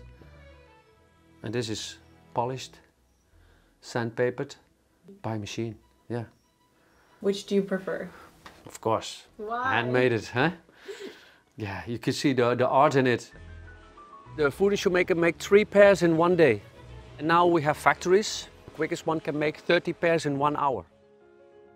To keep the business going, he also hosts tour groups with his wife Marijke and holds demonstrations of hand-carving clogs. With their many hustles, both Peter and Martin have managed to keep their crafts alive. But most clog artisans like them are close to retirement, so the future of their art forms is uncertain. My son is not to take over, so I think I'm the last wooden show maker from my family. That is what it is. Peter could be looking at the same fate. None of his children plan to take on the family business. I'm now 50 years, 52, and I think maybe we finished by 65, and then it's over. That's the way it goes. This is the oldest cymbal business in the world. The Avidus Zildjian company has crafted cymbals for the Sultan of the Ottoman Empire, American troops during World War II, and the Beatles. When you think of the sound of a cymbal, there's a very good chance what you're hearing in your head is a Zildjian cymbal. For 400 years, the company has been instrumental in the evolution of music. developing the cymbals used in modern drum sets. Today, it's the world's leading cymbal maker. We're really responsible for the entire modern cymbal industry. I've been playing these cymbals my whole musical life. The key to its sound? An alloy-making process the Zildjian family has kept secret for centuries. Craigie Zildjian is continuing her family's legacy as the 14th generation president of the business. The word Zildjian means son of a cymbal maker. So how did Zildjian become one of the most influential instrument brands in the world? We travelled to Massachusetts to see how, after 4 centuries, this business is still standing. Behind these doors, craftsmen forge Zildjian's secret alloy from copper, tin, and silver. But not even the man who shapes the cymbals knows the recipe. I have no idea how they do it. I just know it's the best metal in the world for cymbal making. 1,000 metal castings are made every day. And Alan Levitt sorts and weighs each of them. Even at this early stage, he can hear any issues with the metal. Well, but listen for the ringtone. Yeah, you can hear it yourself when I hear it. They possess quite the ringtone. The ones that pass inspection go into the oven to be reheated. This loader can feed up to 240 castings every hour. We used to have those long rakes that you put the pies into the oven. That's really a strain on their back. After 30 minutes, the metal is about 900 degrees Fahrenheit and soft enough to be rolled. Once they've cooled, the castings go back into the oven for 30 to 40 minutes.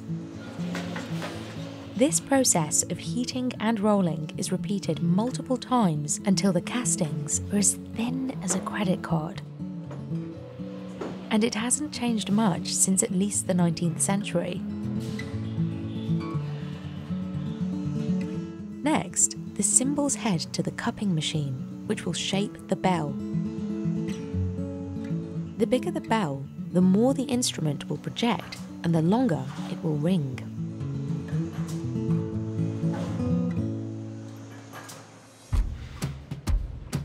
Joe Pillai has worked in almost every step of production in his 29 years here. I love working with my hands, and I love music. It's kind of like my way of giving back, you know. He uses a blanking press to cut the cymbals to the correct size. All of the extra metal goes into our scrap printer, and it all gets recycled. Then, it's time for hammering. The first step that really begins to change the sound. It more or less controls the shape, and it regulates the sound waves going through. The impact hammer creates dents at precise points and can apply different pressure throughout. The rotary hammer creates a circular pattern with consistent pressure. Both machines affect the pitch and tone. The cymbal gets its signature umbrella shape in the forming press. The deeper the curve, the higher the pitch. Then it's time for Joe's favourite moment: lathing. Lathing's where the magic really happens, I think. Different type of lathing, different type of sound. The shaper scrapes off layers of metal as the cymbal spins.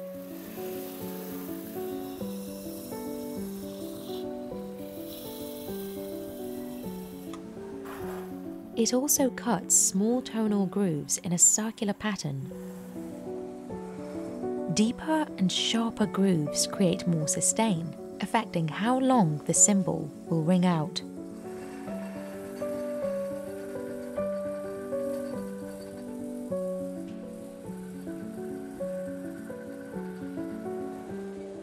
Joe tapers the cymbal down, making the weight even.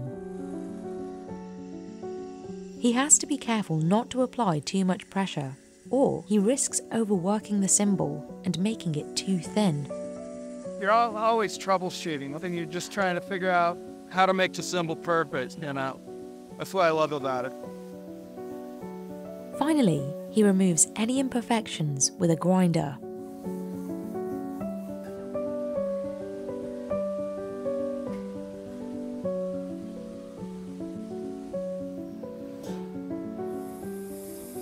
Then, this machine smooths out the edges.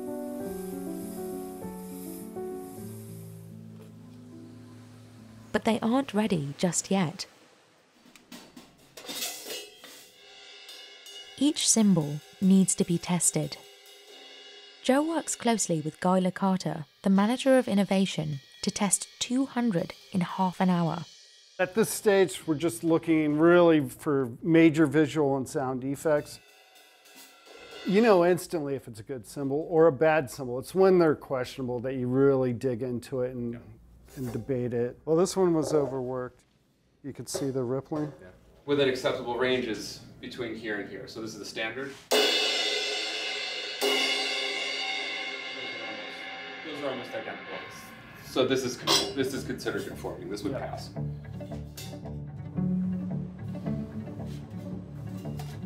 Each cymbal is then cleaned by hand.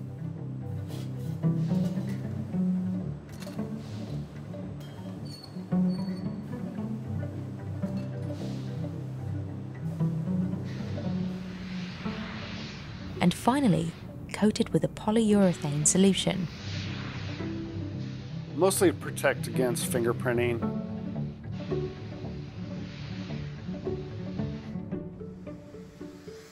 Zildjian has sold as many as 1 million cymbals worldwide in a year. They can cost between $90 and $4,000 each. But even with its global success, Zildjian still operates as a family-owned business. You can go inside. This room holds some of the earliest Zildjian cymbals made in America. We call this the family vault. Some of these fingerprints belong to my grandfather or my father and some of the cymbal testers. Craigie is the 14th generation Zildjian to run the company. She was the first woman to become CEO in 1999. Today, she works as president. I never thought I would end up in the family business. It was really just for the male members. These are heavy. A select few cymbals were gifted to some of the world's most famous drummers. So we gave one of these to Ringo, and we had to do something so it could adapt to his hardware. But this is very old looking. The family's story begins way back in 1618 in the Ottoman Empire, in what is now Istanbul. The company's founder, Avedis I, was an Armenian smith who worked for the Sultan, making cymbals for the military band. While trying to make gold, he discovered a bronze alloy that made the instrument stronger but thinner, with a clearer sound. He founded the company in 1623, and it thrived for centuries. The 12th generation owner, Avedis III, moved to America in the early 1900s. He was Craigie's grandfather. If he had stayed in Turkey, that was not a good place to be for an Armenian. The factory officially relocated to Quincy, Massachusetts, just a month before the Great Depression hit in 1929. But as the economic crisis took hold, so did a new style of American music.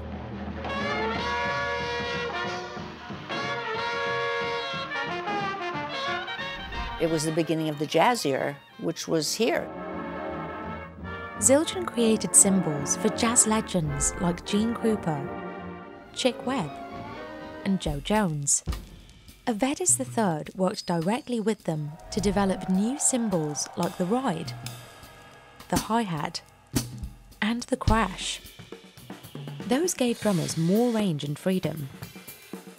and were crucial for the evolution of music. It became the basis for cymbals as we know them today.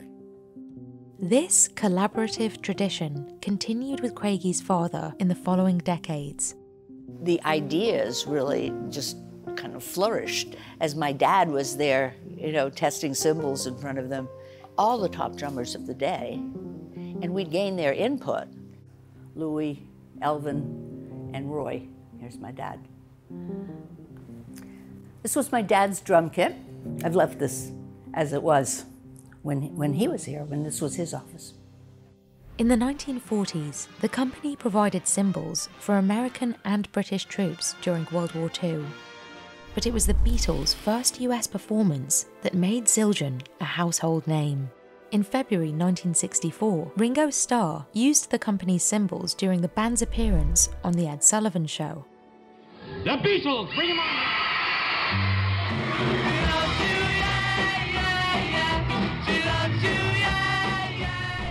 The Beatles changed everything. All of a sudden, we were back ordered because everyone wanted to start a band, a garage band. From there, musicians from all genres were lining up to get one too. Everything from the band and orchestra world, to marching, to jazz, to rock, to metal, to country, to everything in between.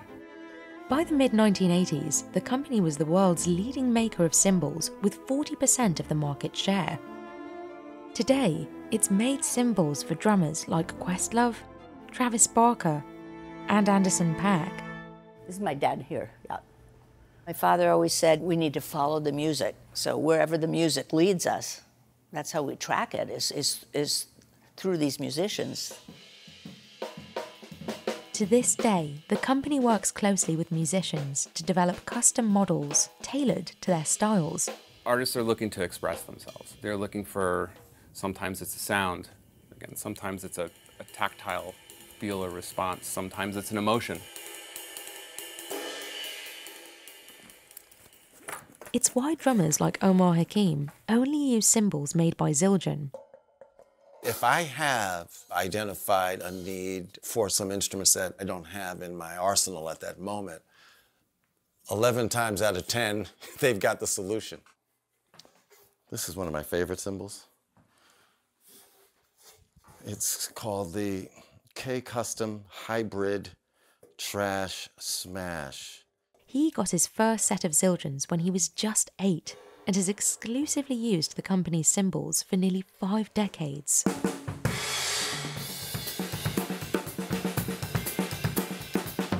Over the years, Omar has worked with artists like David Bowie, Madonna, Michael Jackson, and Miles Davis.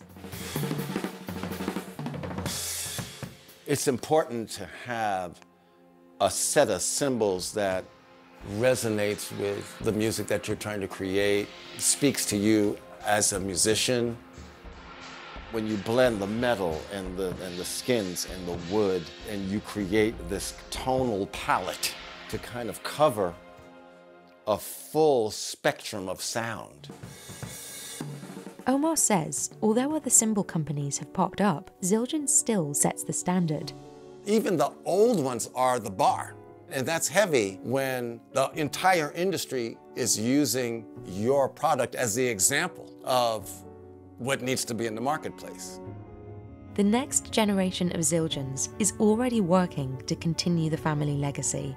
Gen 15, they're all board members. Each generation is charged with revitalizing the business and adding something to it. Craigie says that as long as music lives on, so will Zildjian. There will always be music. I mean, music is part of our soul, right? Making mosaic tiles sometimes starts with one giant glass bubble, shaped by gravity. It will eventually be broken, covered in 24-karat gold leaf, and topped with molten glass. The final pieces are tiny, but they cover massive monuments, like this 138-foot-tall golden Buddha in Thailand.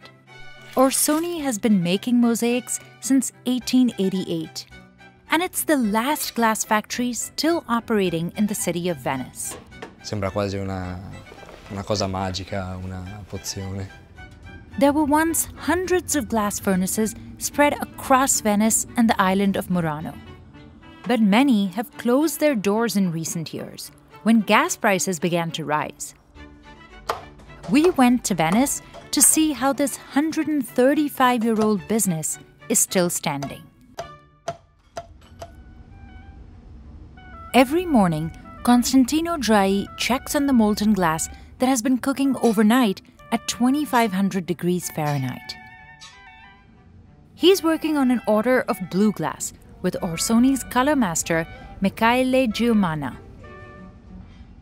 They add powdered coloring to the molten glass and start mixing. They take out a small sample and wait for the color to reveal.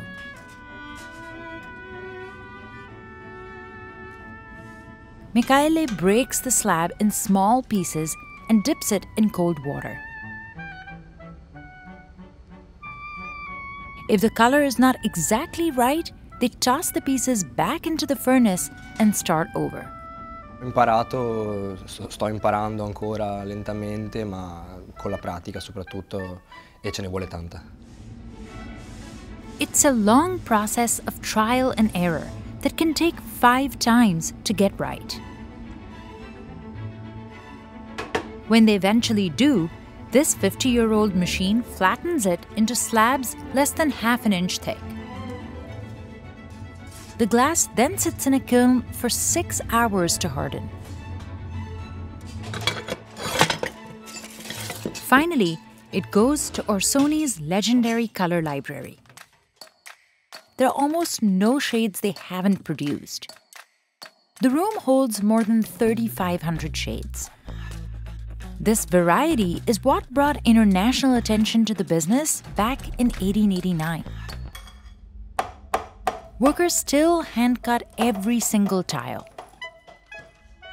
These machines are the exact replica of the ones used here over a century ago. Each worker makes around 10 pounds of tiles in 1 hour. This kind of colored glass mosaic is called smalti, and it dates back to the 3rd century BC.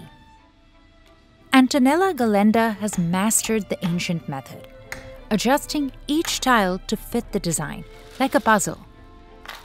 Però è sempre una sfida le tecniche. Noi adesso abbiamo soprattutto degli strumenti che ci permettono di essere più perfetti, più perfezionati, però. It takes her a week to finish an art piece this size. Bigger ones take months to complete. Orsoni also specializes in tiles covered in gold, and it starts with transparent glass.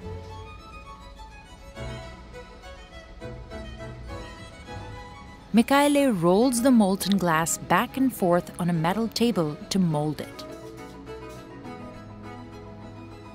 An air compressor shapes the glass into a giant 40-inch bubble. He has to be careful. If it's too thin, it could shatter.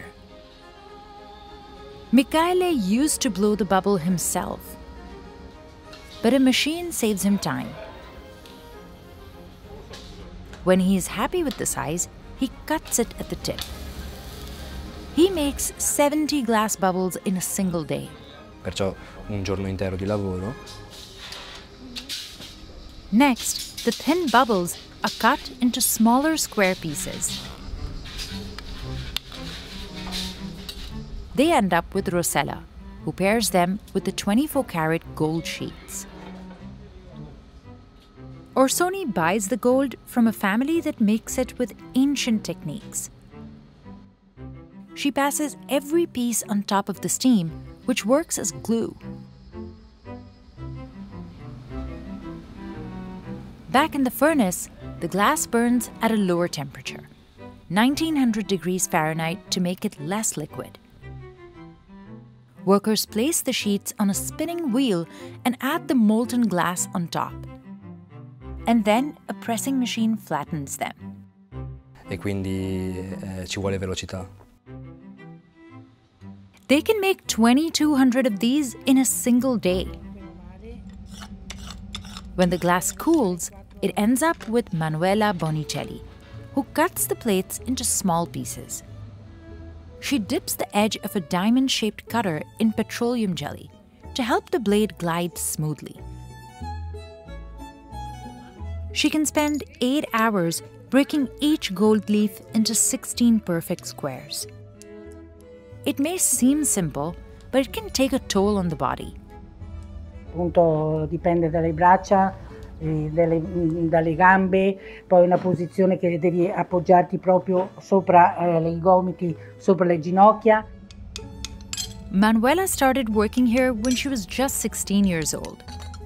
C'erano le signore più anziane di me, non è una scuola, ma c'erano appunto queste signore che mi insegnavano. E quando ti riesce un lavoro che le tessere vedi che sono quadrati belli, perfetti, allora mi commuove veramente, devo dire la verità. Artisans have been making glass in Venice since the 5th century.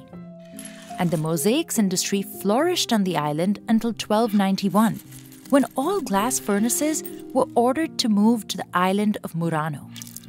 The government said it was to prevent risk of fire, but many historians believe it was to isolate secret glassmaking techniques.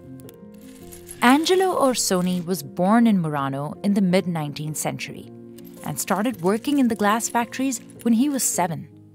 The celebrated mosaic artist Gian Domenico Facchina recognized his talent and offered him a job at his Venice workshop in 1877. A decade later, Orsoni inherited the business. His work received international attention in 1889 at the Exposition of Paris, when he presented a tile panel featuring hundreds of colors from his library. It was the same fair that celebrated the debut of the Eiffel Tower. But the glass industry in the Venetian islands has been shrinking for decades now. Giancarlo Signoretto runs a glass workshop 2 miles away in Murano. We met him in 2021 when he was mentoring his assistant Agnese, but he had struggled to find young apprentices for years. Se oggi non abbiamo giovani, dobbiamo ringraziare. Io sono del parere che insegnare e lasciare qualcosa è un valore aggiunto di un maestro. His biggest challenge came that same year when gas prices rose significantly in Italy, making it unaffordable for many. That's because back then, Europe imported about 40% of its natural gas from Russia, which had been limiting the supply. Using less gas isn't really an option. These furnaces have to run 24/7. Ma con un forno che noi non possiamo spegnerlo perché è sempre acceso. If the temperature drops below 1800 degrees Fahrenheit, the crucibles inside will crack and break. Praticamente cosa succede? Bisogna chiudere tutto il forno. Rebuilding and reheating the furnace could take weeks and cost up to $22,000. È un giocattolo che costa tanto e se non lo sai usare ti freghi tutti quanti i tuoi benefici, tutti quanti i tuoi quattrini che hai messo via. Giancarlo managed to keep his furnace burning throughout the crisis, but some of his gas bills were 4 times higher than usual. He started traveling and selling his art in other towns in Italy and abroad. So far, the extra cash has been enough to pay the bills. But not all glassmakers have been lucky. We also visited one of the only women-owned workshops in Murano in 2021. Chiara Tarayo and Mariana Oliboni had just opened it, weeks before gas prices spiked. Se le cose continuano così, di sicuro non si può andare avanti. Chiara spent the inheritance from her mother's death to keep the doors open. Their gas bills were so high, they applied for reimbursement through a government relief program, but the funding never came. Gas prices eventually went down in 2023, but by then, rent was also spiking. the duo closed their workshop and started renting space in other furnaces to do their artwork. Chiara launched her own mobile studio and plans to travel across Italy to teach glassmaking. Mi dà vita e mi fa rinascere ogni volta. Orsoni's extensive list of prominent clients helped keep the furnace burning. Its glass mosaics adorn the royal clock tower in Saudi Arabia, 1/3 of which is gold. This portrait of the Emir of Dubai has 100 pounds of tiles. Artists spent months matching 80 different shades and colors only to get the skin tone right. In 2003, Orsoni was acquired by the Trend Group, a global producer of glass and gold mosaic. Since then, the company expanded its customer base, forging partnerships with renowned fashion names like Dolce & Gabbana. Together, they created earrings with micro-mosaic pieces. Orsoni also crafted a limited edition of 18 bottles for the Dominican Republic rum brand Brugal. But its biggest project yet is the People's Salvation Cathedral in Romania, with 4 million gold mosaic tiles decorating it so far. Finishing the project will take 3 more years. But even Orsoni has struggled to recruit younger artisans. Constantino is the only apprentice here learning to work with molten glass. Trovo che sia molto importante, soprattutto caratteristica di Venezia. Manuela is planning to retire in 4 years. And she's thinking about the future of the Venetian institution she's dedicated her life to. E io mi auguro appunto che trovino delle persone, non dico come me perché non siamo tutti uguali, che ama come sto amando io il mio lavoro. 52,000 ceramic jars hold a Japanese black vinegar, known as gurozu, that can only be made in this part of the world. One batch can take up to 5 years to age, and brewmasters, like Kenji Tachiwada, keep track of the quality by checking the taste, sound, and smell. 黒酢の栗はですね、作るには、子供のですね、子供を育てるような気持ちで、やっぱり、仕込んだ時がまだ赤ちゃんで、今度収穫する時はもう成人、立派な成人になって世の中に送り出すという。One bottle can cost at least double the price of a regular mass-produced rice vinegar. Chefs across the country seek it out for its smooth and mellow taste. 黒酢は日本の調味料の中でも大切な一つの調味料として使用しております。Sakamoto Kurozu is one of 8 vinegar breweries in the southern Japanese town of Fukuyama that still use this 200-year-old fermentation method.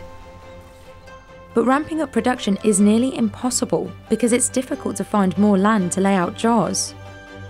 We travelled to Fukuyama, Japan to see how this ancient method of making black vinegar is still standing.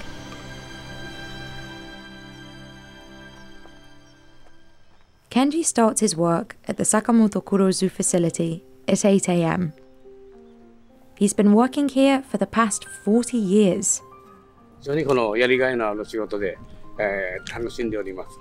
今は醸造部といってですね、仕込みから、黒酢を仕上げるまでですね。Brown rice is one of only 3 ingredients in kurozu. Workers harvest it from nearby fields. これは私がですね、生まれ育った地元で採れたお米です。They steam the rice and mix it with a mold that's also used to make sake and soy sauce. This is called goji, and it's the first ingredient to go in the jar. いわば、黒酢を作るための原動力になる麹なんですね。Genji fills up the rest with plain steamed brown rice. It makes the vinegar less tangy and acidic. Then, he fills the pot with around 9 gallons of fresh water from a natural spring. 麹の、働きを活性化させるために地下水を入れます。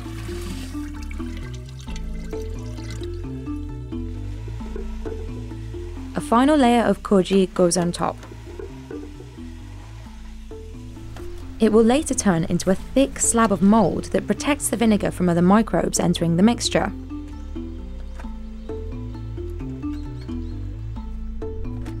Master brewers usually fill the jars up in the spring and fall, when the temperatures are just right.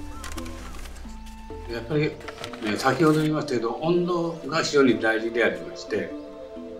This specific region has the perfect climate to make kurozu because of its relatively warm weather year-round. The natural outdoor heat accelerates fermentation. Over a 3 to 6 month process, the mould turns the rice starch into sugar, then into alcohol. As the vinegar ages, it turns darker and richer in taste. It takes at least 3 years to reach its signature brownish hue. Genji checks all 52,000 pots to keep track of the aging. 最初に感じるのは匂いなんですね。最初の発酵の時に甘い香りがするのを確認した時にはすごく大丈夫だな、これで安心だなという気持ちです。これはもう一人前になっております。香りとか、それから色とか、それから味とかですね。それで判断していきます。Each pot ages at its own pace, but most reach the dark brown colour in 3 years. Genji selects a few to ferment for up to 5, and those are the most expensive. 壺の蓋を開けるとですね、ほんのりと甘く感じます。その後にですね、ブクブクと音がいたします。最初は音がポコッポコッポコッという音がするんですが、もう少し発酵が進んできますとガーッという激しい音に変わります。The company sells vinegar at all stages of aging. These ceramic pots also play an essential role in the process. Their dark exterior absorbs heat from the sun, and the porousness of the clay allows the mould to keep fermenting. Sakamoto Kurozu has been buying them from Shinjukan pottery for the past 200 years, and they last for centuries. The company still has about 1,000 original pots from 2 centuries ago. 黒酢の亀は、何千個も作ってますね。Shinjukan is a 15th generation potter running the 420-year-old family business. ここの焼き物は坂本の黒酢とはもう江戸時代から、長い付き合いですね。People have been making black vinegar in Fukuyama since the 1800s. In the early 20th century, there were about 24 kurozu makers here, but many closed their doors during World War II when the government implemented food rations and restricted brewers from using rice. Sakamoto Kurozu managed to stay afloat by briefly substituting sweet potatoes for rice. Today, it's one of only 8 kurozu businesses left. It's also one of the largest, covering 35,000 square meters, the size of more than 6 American football fields. Akihiro Sakamoto is the 6th generation to run the family business. 私は祖父がですね、非常に私は小さい頃から非常に苦労して手間がかかるんですけれども、黒酢作りやっぱり時代とともに形を変えながら未来永劫残していけるように頑張っていきたいと思っています。It also has a restaurant on site where visitors can taste the vinegar. 坂本黒酢の違いは、店頭で売られている安いお酢とは全く製法も原料も違うので、全然違う商品となっております。まろやかでコクのある風味が出ています。Junichi Honda studied the best way to use vinegar in his dishes. Like miso and soy sauce, Rice vinegar is one of the basic seasonings used in Japanese cuisine. It's usually aged for 3 months, and some can be ready in just days with modern technology. Kurozu's years-long natural process gives it a milder and less acidic taste than regular rice vinegar. The restaurant's sweet and sour pork is the most popular item on the menu. こちらが自家製の1年ものの黒酢となっております。主に火を使う料理で使用しております。こちらの黒酢を少し火を入れて使用することによって黒酢の風味、コクが増し、さらに美味しい酢豚に仕上がります。A 1,000 milliliter bottle of kurozu costs around $20. That's double the price of standard mass-produced rice vinegar. The older it is, the more expensive it becomes. But Akihiro is not worried about cheaper competitors. Japan's Ministry of Agriculture, Forestry and Fisheries certified kurozu with a geographical indication in 2015. That means authentic kurozu can only be made here in this region using these techniques, just like champagne can only be produced in a certain region of France. And nowadays, Akihiro has chefs and customers from across the country seeking his vinegar year-round. The company expanded its line to include vinegar-based products like jam, ponzu sauce, and flavored drinks. で、さらにそれを今度坂本の黒酢を原料にして今の時代に合った商品開発をしてですね。Customers buy kurozu for its supposed health benefits like weight loss, lower cholesterol, and increased energy. Studies suggest people who use it regularly see benefits, but usually when paired with other healthy lifestyle habits. But there's no simple way of expanding. Most of the land in Fukuyama is already taken, and moving the business somewhere else would mean losing the geographical indication. The company also needs a flat area to lay out pots, and the terrain here is hilly and steep. And there's no way of accelerating the natural fermentation process or changing the size of the pots. So for now, he's making as much as the 52,000 pots can produce. このビジネスはなくなることはありません。この黒酢の製法では今のところライバルはありません。And none of that is possible without veteran brewmasters like Kenji, ensuring that the quality is top-notch.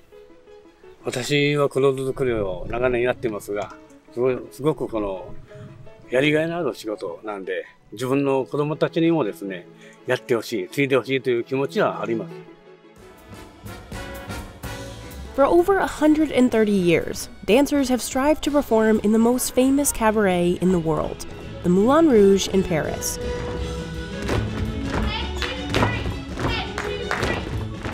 Romain Boulanger auditioned 3 times before landing a spot. Her biggest challenge was the can-can. Moi, je me souviens, je savais pas trop faire la roue à gauche, par exemple. Et en fait, je me suis dit non, c'est hors de question que je me fasse recaler à cause d'une roue à gauche. Today, she's one of 85 people who kick and twirl every night in one of the most expensive stage shows in Paris. It took 8 million euros to bring it to life. Half of that went into costumes alone. That's at least 1,000 outfits, adorned with feathers, rhinestones, and sequins. The can-can's revealing costumes and acrobatic movements were once considered rebellious and scandalous. Today, Romain feels proud to perform the dance twice a night, 6 days a week. C'est vraiment une danse donc, qui rappelle les femmes à l'époque où elles étaient libres. C'est vraiment une danse féministe, de liberté. But many cabarets struggled in the second half of the 20th century, as newer forms of entertainment became popular. So how did the Moulin Rouge survive, and even thrive through so many decades? We went to Paris to see how the cabaret is still standing.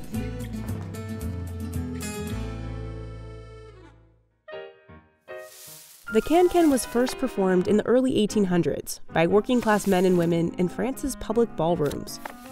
And these girls, after a hard day working, washing, sewing, and they wanted to let off steam. And so they started kicking their legs, shaking their skirt. But it became such a phenomenon, especially at that time, showing their ankles, ooh, daring. But it was the Moulin Rouge that made the dance famous towards the end of the 19th century. The cabaret opened in 1889, the same year the Eiffel Tower made its debut. It quickly became a cultural melting pot where people from all walks of life mingled and enjoyed music, dance shows, and comedy. Its garden featured an elephant statue with a hidden stage inside where many artists performed, including a comedian known as Lupitoman or Fartomaniac. He had the ability to play melodies and blow out candles with flatulence. The cabaret also featured one of the most famous can-can dancers of all time, La Goulou. She became the muse for the French painter Henri de Toulouse-Lautrec, who was a regular at the Moulin Rouge. Dancers today are still inspired by early can-can performers like her. Watch your lines. Feet together. Okay, back up. And you run to the positions, please. Roman started dancing at age 4 and has trained in classical, contemporary, and modern dance. Still, she says the can-can is one of the hardest acts she's ever performed. While it might seem like a chaotic party on stage, the actual steps are meticulously choreographed. Tout est hyper millimétré, les chorégraphies, les pas, parce qu'en fait on passe très proche l'une de l'autre avec une certaine rapidité et une certaine force.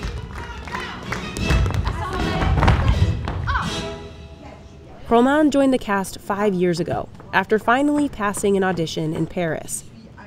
C'était très prenant mentalement, physiquement, mais très riche en expérience.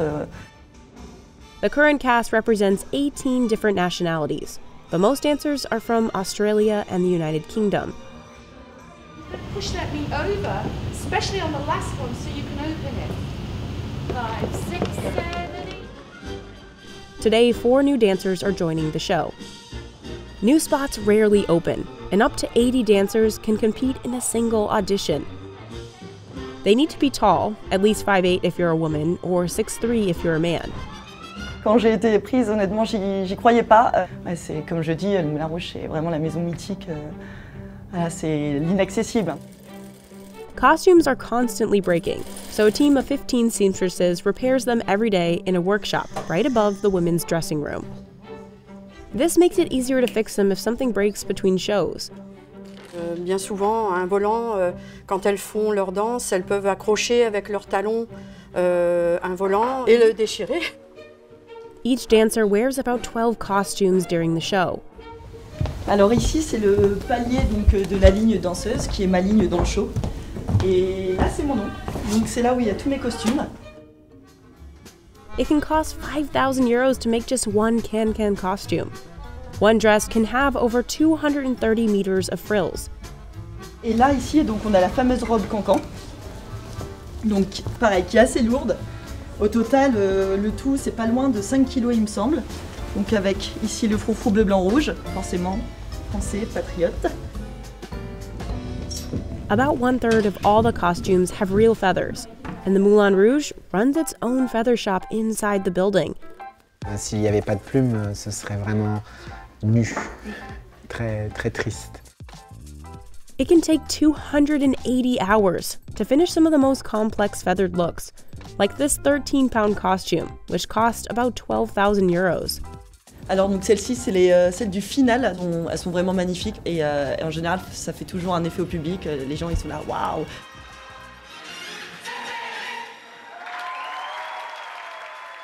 The current show, Féerie or Fairyland, debuted in 1999, but it came with a hefty price tag. The company has spent an additional 8 million euros just to maintain the costumes since the show premiered. If you want a lot of dancers and artists on stage, if you want them in fabulous costumes and you want original music, it costs money. Janet Farrow started as a Moulin Rouge dancer in the 80s and now is the Associate Artistic Director, overseeing the performances, the costume department, and the auditions. I think some places didn't survive maybe because what they were offering wasn't enough. But the Moulin Rouge also faced challenges in the 20th century. A fire destroyed the building in 1915, forcing it to close for 6 years. When it reopened, it faced new competition from a new form of entertainment, film.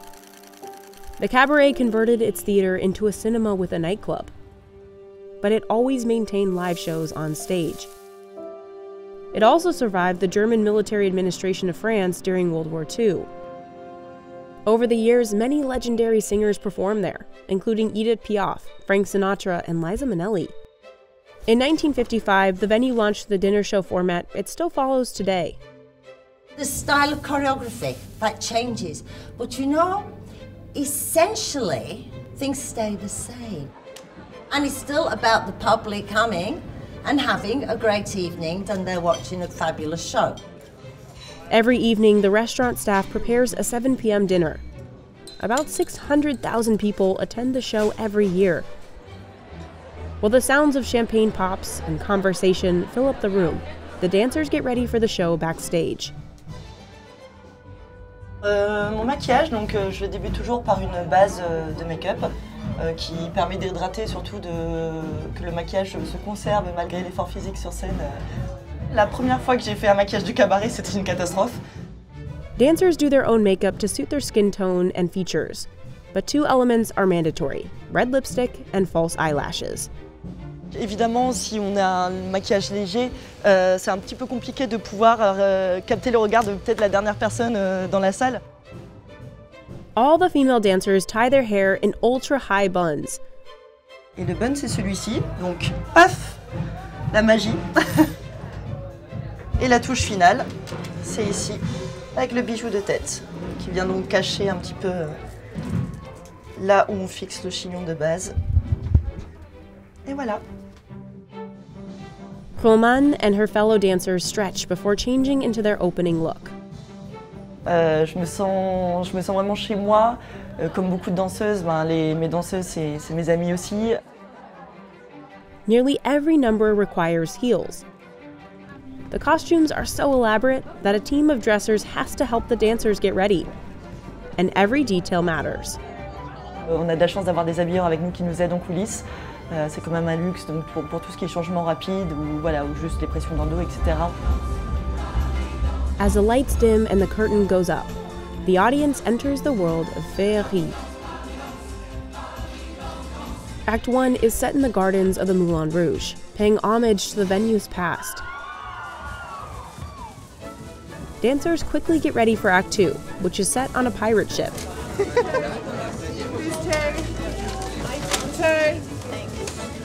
Sometimes the window to change between numbers is just 2 minutes, and Roman actually prefers that. Mais maintenant 5 minutes, ça nous paraît un peu long finalement. Enfin, c'est vrai que on est plus finalement, ça nous coupe un peu plus dans notre élan de s'arrêter même 5-10 minutes. Voilà, c'est quand même mieux pour notre corps d'enchaîner, pour notre voilà, notre mental. Mais voilà quoi. Après, ça fait partie du show. The can-can comes in the 4th and final act. Roman and each dancer takes a few minutes to stretch again.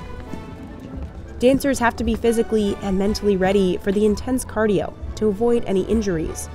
Et du coup, il est vraiment nécessaire de faire attention parce que ça se joue à pas grand-chose. En fait, très vite, on peut se prendre un coup de talon ou voilà, une réception mal faite, mal placée, etc. Donc, ouais, il faut rester focus, dynamique et voilà, et échauffer. Donc, je vais y aller là.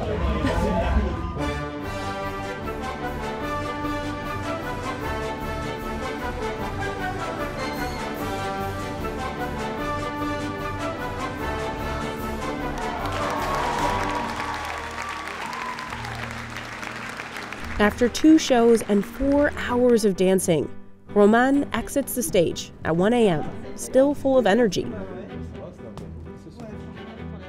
En pleine forme. C'est souvent le cas en fait quand on finit en fait de faire un show, on a encore l'énergie et un peu l'adrénaline qui suit.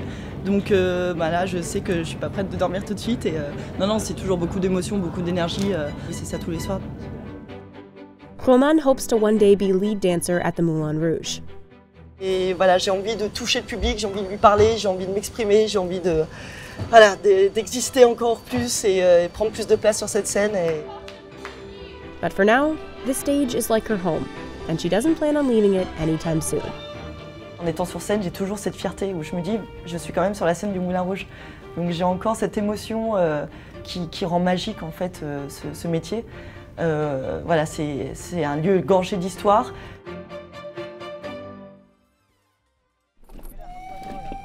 Every morning at sunrise, Kashmiri farmers gather at Srinagar's famous floating market on Dal Lake.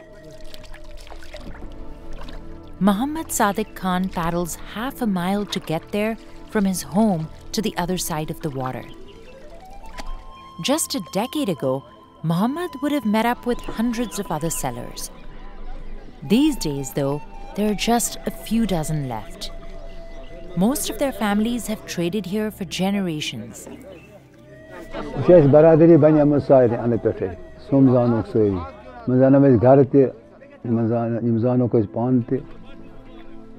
Srinagar's floating market has survived decades of conflict, political upheaval, and natural disasters.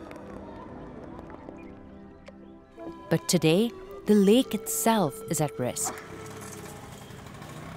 Sewage dumping and pollution are suffocating the waters farmers depend on.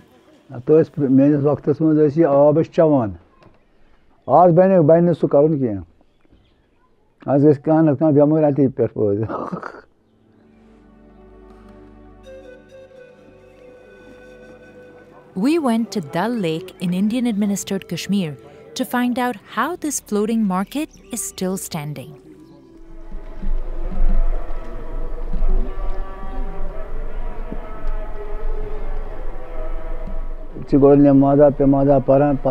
Market Shabaji, Scottish Swadish. Market gas, concert.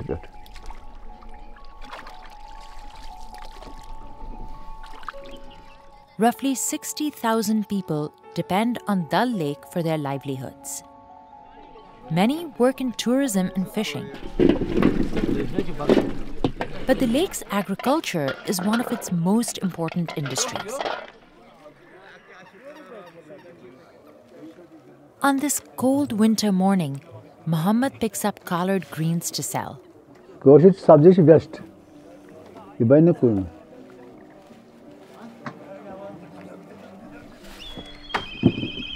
What makes them unique is how they're grown.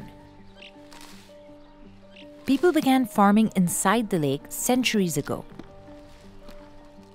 Over time, generations of farmers passed down their methods.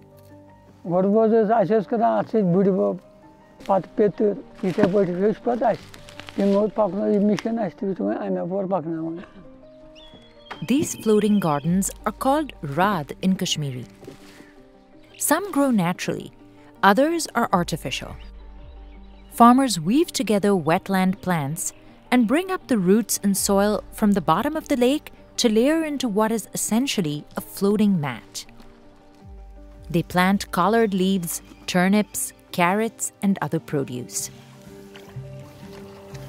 But the market's most popular crop actually grows under the water. The lotus root, locally known as nadru, is used in many Kashmiri dishes. And Dal Lake is considered one of the region's best producers. The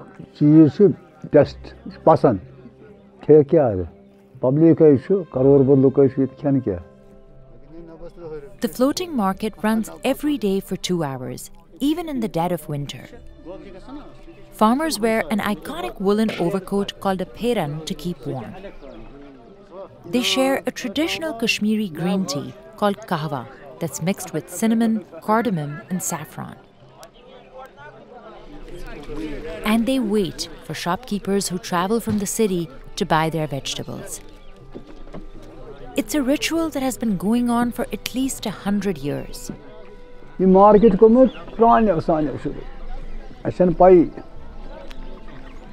Floating markets like this one were once a central part of life across Asia.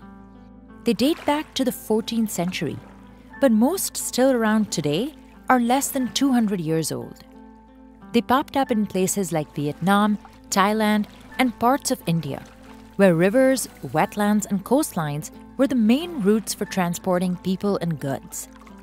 So trading on the water made a lot of sense. But as infrastructure improved and roads were built in these areas, vendors started to move their goods by land. By the mid-20th century, floating markets throughout Asia became tourist attractions, like Dal Lake's market. Visitors filled the hundreds of houseboats lining the lake. They'd take rides in small boats called shikaras to get an up-close look at the floating market. By the 1980s, tourism became a thriving industry. Yet when you're tourist, you're not ज़्यादा. मैं बनाया शिकारी, मुझे नहीं ना शिकारी. मैं जो shooting में वो था, निचे था. खाना करने भी या पूरे संपत्ति है. शिमन बड़ा. But Kashmir lies on a political and religious fault line, and that has made it hard to keep attracting visitors. India and Pakistan began to fight over the territory after they gained independence from British rule in 1947. Unrest flared up again in the 1990s, and fighting between separatists and Indian security forces drove most tourists away. Despite ongoing conflict, farmers here kept growing and selling produce from their boats every morning for decades. But in 2014, devastating floods brought everything to a halt for the first time in the market's history. It was sorry, it was because my makan pe Dal Lake was virtually deserted. The market stopped.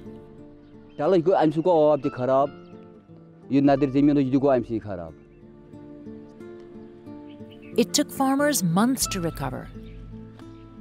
Eventually, more than a year later, things began to pick up again. But as Srinagar's population grew, so did its environmental problems.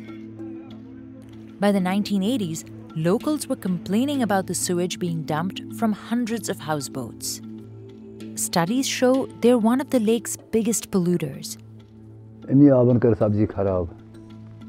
Houseboat worthy lettering, bit worthy lettering, soil lettering, lettering. I'm seeing a sabzi kharab. And go pollution under. Then go kharab. But that's just one part of a massive waste problem. The government admitted that more than 44 million liters of sewage from the city was being dumped into the lake every day. That's enough to fill more than 17 Olympic-sized swimming pools. No, water lagalan.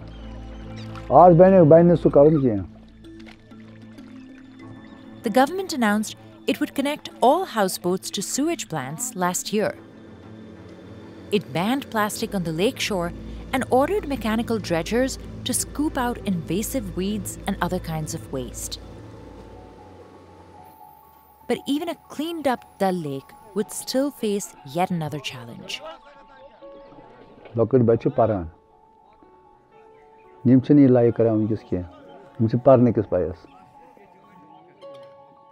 Mohammed says farming hasn't been profitable enough to entice the next generation.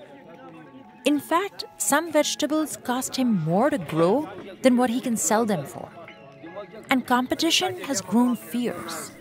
It was a rush. It was a pinchumudi to let fuck. That's one gamatan hun mall. Load karel kya, red and kya, guardian kya. It's why many farmers are unsure about the future of the market. Some have left farming or work other jobs just to get by.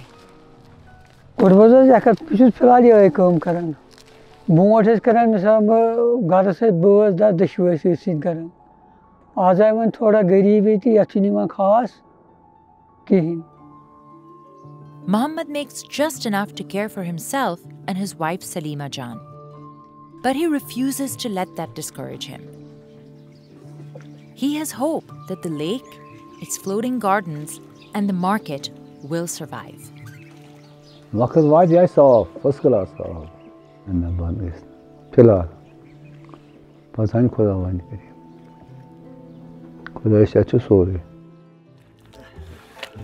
Ismail Araç is one of the last artisans in the world who still makes parchment completely by hand. The 92-year-old spends 1 hour scraping every single piece of hair off a sheepskin. Çünkü yok gücüm yetmiyor. Ama hep hevesliyim. It can take a month to make one of the most durable canvases in the world. But this art nearly disappeared when mass-produced paper became a cheaper and faster alternative.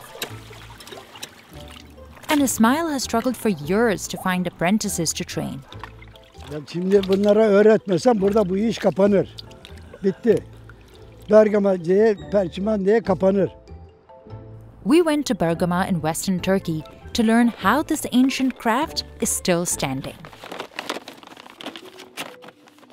Ismail buys sheep and goat skins from a local warehouse. After doing it for 70 years, he can spot high-quality ones quickly. Her deriden olmaz. Hani delikli, arızalıysa onları almıyoruz, onları bırakıyoruz. Bunun iyisini seçiyoruz biz, bakıyoruz, iyi deriyi. He puts on his work clothes, tough boots, and a homespun nylon apron and begins the day. This was once a popular area for tanneries, but now only Ismail's stone workshop has survived. He knew he was interested in making parchment since he was just 6 years old. He remembers leather tanners and parchment makers cleaning their hides near his home. Ünlükler burada, bıçaklar bu kadar. Ödümüz patlıyordu biz oradan. Yolu var çalışılan yere. He started his career as a leather tanner too. Many of the skills he learned helped him master parchment making. 5 sene dolunca ben sanatı tamamen öğrendim. Ustama dedim, usta bana izin ver. Ben dedim kendi başıma isteyeceğim. First he uses a pump to wash the skins. Şimdi deride tuz var. Tuz da olduğu zaman zarar verir yani perçimana yaramaz. He hangs the hides for 10 minutes before soaking them in lime water. The calcium hydroxide breaks down the hair and excess fat. The chemicals are harsh on human skin, but Ismail never wears gloves. İlla o deriyi alacağım elime. Ben ondan ekmek yiyorum. The hides soak for 5 days. He has to be careful not to leave them in for too long. Kabari daha çok şey yaparsan geç bırakırsın elinde kalır. Pelte olur. Tutarsın böyle elinde patır patır akar. This block of wood helps Ismail keep the hides in place as he cleans. Scraping the hair off is the most physically demanding part of the job. The curved knife called a cavaletta is extremely sharp, so he has to be precise to avoid damaging the skin. Elini oynattın mı tamam pencere. Ismail bends and scrapes both sides of the hide to get it as smooth as possible. Yani tabak yemek hareketli, canlı iş, canlı. Herkes yapamaz. For years, he did this work alone. It was not easy to find an apprentice willing to follow in his footsteps. Ben de şimdi 2 tane çocuk var. Deri dedin mi kaçar. Evi kokmuş evi. Ne kokmuş ya? Tuzlu deri. Ismail nails the hide into a wooden board to stretch and dry. These nails are as old as he is. Ustamdan gördüm bu çiviler. Ustamdan kalma. Ne zamanın çivisi bunlar? Tahminim 33 yıllar, 1933 yılları. Öteki çivilerle denedim öbür çivilerle de elimi kar içinde bıraktım. He leaves the hides to dry for up to 5 days. Bunu yapmasa perçimen olmaz, şey kalır. Söyleyiver, katlanır, ufalır, küçücük kalır. O deri söyler bak kuruyunca ben tamam der, oldum. Parchment was first used over 2,000 years ago.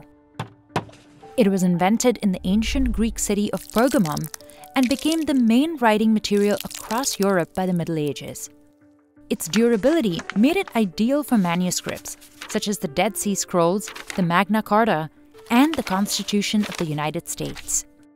Early Christian monks wrote religious texts and formal documents on it.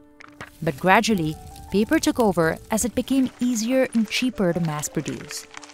By the 15th century, scribes all over Europe had mostly switched to paper. The market for parchment dwindled, and in the following centuries, it never recovered. Ismail says many stopped making parchment altogether in his lifetime. But his passion for the craft kept him going. Rahatlıyor, vücudum rahatlıyor. Öyle ki sanki ben gençleşiyorum. Ben buna aşıktım. Bana sen sarapmışsın, bakkalmışsın. Hiçbirinde gözüm yok. İlla alacağım o kokuyu. İlla o deriyi alacağım elime. He's sold parchment to tourists and relied on leather sales to stay afloat. In 2006, he partnered with the Bergama Culture and Art Foundation to open the city's only parchment store, Pergamon Parchment. His reputation as a master parchment maker is what attracted local artists like Meltem Demirel and her husband Sinan. The couple started out working in the store, painting, cutting, and packaging parchment for sale. Eventually, Ismail took them under his wing and accepted them as apprentices. İşin içine girdikten sonra zorluğunu öğreniyorsun. Ama sabrın sonunda da iş daha da güzelleşiyor. Aynı zamanda bir terapi gibi. Parşömen aynı zamanda ölümsüz bir kağıt. Parşömenin üzerine ne yazarsanız yazın kalır. Yani vardır ya bir söz, hani söz uçar yazı kalır. Today, Meltem is also a master. But the couple still values Ismail's guidance. Tamam, şimdi yanlarını yapacağız. Şuraları. Evet. İsmail amca Allah razı olsun gerçekten bize çok güzel şeyler öğretti. Now they both run the shop by themselves. But just like Ismail did before them, the couple has struggled to find young people interested in learning the craft. Çıraklar dükkanımıza geliyor ilk başta 2 hafta duruyor. Ertesi gün yok çocuk. Ne oldu? Çok pis, çok kokulu diyorlar. Gelmiyorlar. Tabii ki kokacak yani. Burası bir lavanta bahçesi değil. Burası parşömen evi. Other than that, Meltem says business is going well. They work with government agencies that still use parchment paper for official records. And they ship it to customers all over the world. But their main clients live in the city. Clients like Fatima Kayala, who started using the material for her artwork 30 years ago. Today, she gets her parchment exclusively from Meltem and Sinan. Parşömen milli kağıdımız. Bizim sanatımızla buluşması da ona bence ekstra bir değer katıyor diye düşünüyorum çünkü. Fatma showcases her work depicting scenes from nature at exhibits around the world. Emekle, sevgiyle yapılmış işlerin ölümsüz olduğunu düşünüyorum. Çünkü doğada hiçbir şey kaybolmuyor aslında. Her şeyin bir dönüşüm hikayesi var. The physically demanding nature of parchment making became too difficult for Ismail, and in 2020 he had to stop working full-time. But Meltem and Sinan are determined to pick up where he left off. Bir kağıda can veriyorsun. Milattan önce bulunan bir kağıdı tekrar yaşatmaya çalışıyorsun. The couple is now teaching the history of parchment at schools and through workshops to younger children. 10 sene sonra, 15 sene sonra o çocuklar bize gelecek. Çıraklar yetiştirmeye başlayacağız ileride inşallah. Umutluyum. Parşömenin geleceğiyle ilgili çok büyük planlarımız var. As Ismail nears 100, he's focused on the legacy of the craft in Bergama. And he's confident he's left it in the right hands. Ben huzurlu oluyorum. Diyorum, benim diyorum öğrendiğim sanatı almışlar diyorum. Anya'dan, Konya'dan değil, gene İsmail'den aldılar. Natural dyes were once the only way of coloring fabrics in Gambia. Artists extracted vibrant orange pigments from the indigenous kola nut. And this deep blue color was made from indigo leaves. They were used to make the intricate tie-dye designs that have been a fashion staple throughout West Africa for at least 1,000 years. But in recent decades, artisans have been replacing these traditional ingredients for imported chemical dyes that are easier and faster to work with. Musa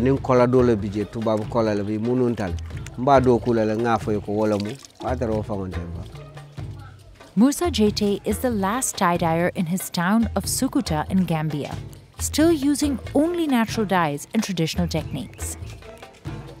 We traveled there to see how this ancient craft is still standing. Musa goes to Serekunda market to buy kola nuts twice a week. They only grow along the West African coast, and they're a popular gift for naming ceremonies and weddings. Okay. All right. In Gambia, the nuts are also used to make a traditional orange dye. Musa says the key to getting the best color is washing them thoroughly.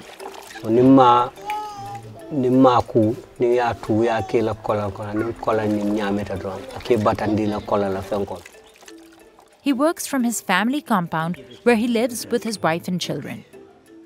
15 years ago, he had to do everything himself. But now that his children are older, everyone pitches in. His daughter helps him crush the kola nuts. It takes a lot of strength. Some artisans have switched to grinding machines, but they're expensive, and Musa doesn't think they're worth it. His kids usually get 1 kilo of nuts crushed in 15 minutes. Musa soaks the pulp in cold water. This helps release the pigment almost immediately.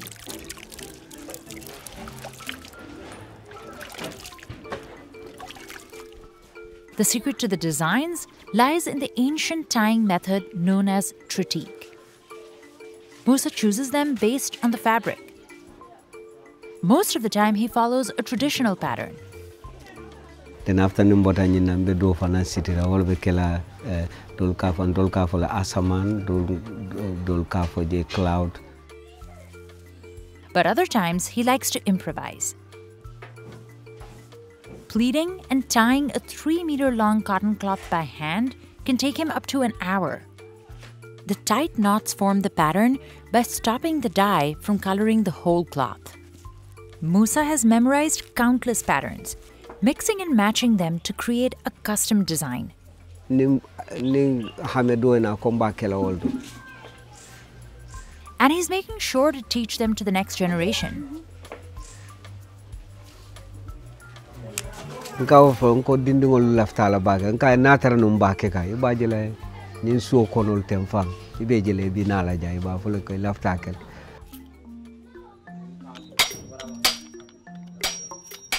For other designs, Musa melts down candle wax. Then he stamps the fabric to block the dye in specific spots. This technique is called batik. Indentured African soldiers brought it to West Africa during the 19th century colonial era after fighting for the Dutch in Indonesia. Musa has over 200 wooden stamps in his collection.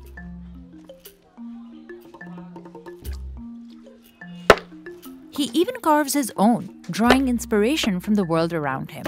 Bawdo bije komo bije len sadada se samodada so se nyedada yo design do fambe na jana wo ngonin tilole ko manen tilole kamuno.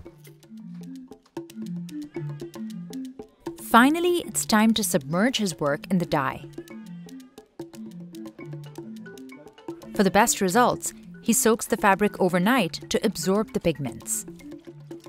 Musa learned the craft from his parents when he was just 8 years old. But he never thought he would become a full-time artisan like them. His dream was to be a doctor, but he couldn't afford to pay for his education. Mi no manke no doctor to wala munyindi ko kodu ko nata na family batandi bake ngaje ko odamma fana manke silo de pour ka ke doctor te se keno si fa do fanantele wala nam dunta nyi mecho kono ni tubro kono ka continent. Now he's happy with the path he took. For the next stage, Musa makes his own indigo dye. He buys his leaves from local markets. ina ukara fingoti indona ukawona ngine indona ukara mesengoti nyinin kasoto na Gambia so ika influol kenyoka. To make his indigo stronger, he uses plants growing in his own backyard. He says the chemicals in both help the indigo dye last longer. Musa soaks the roots in water overnight to release the acid.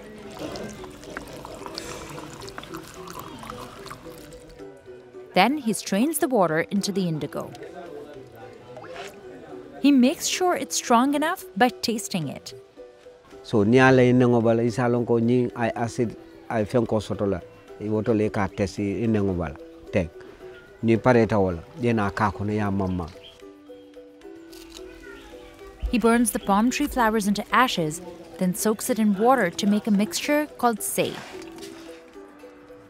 Then he strains the liquid into his indigo vat. Musa stamps the dry fabric with wax one more time. This will block the next layer of dye.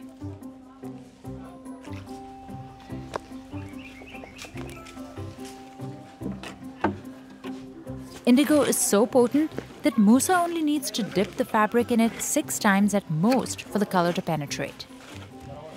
For a richer color, he leaves the fabric in the vat for 20 minutes. Leaving it longer could ruin the design. The indigo dye will oxidize once it's out of the vat, turning a deep blue color. Musa's family has been using indigo to make textiles for at least 4 generations.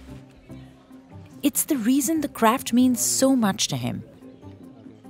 His father was a part of a large ethnic group called the Fula, a nomadic tribe known for using indigo. It's the main color of their traditional clothes.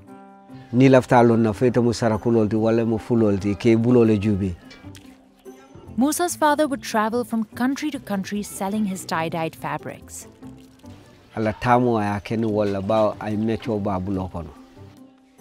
Musa wants to pass on the skill like his ancestors did.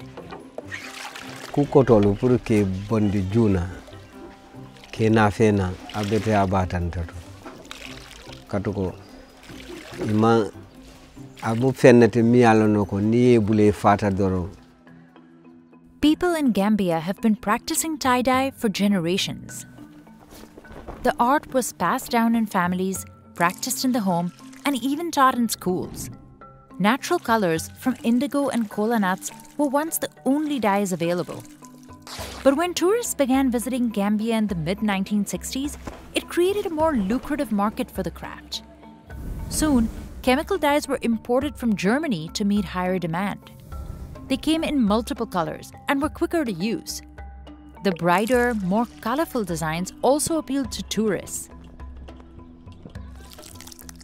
Nowadays, most artists in Gambia opt for chemical dyes. Because dobijente se la mine se la hakilo suñanole ba nin kola dole bije tubabu kola la bi mununtal mba do kula la ngafo ko wala mu bataro fangontemba. Today, Musa is the last in his community to only use natural dyes. While the chemical ones are more convenient, he says it's not worth the risk. Chemical are dangerous tabakele. Akan dulatinya, akan alhawa fana mantor.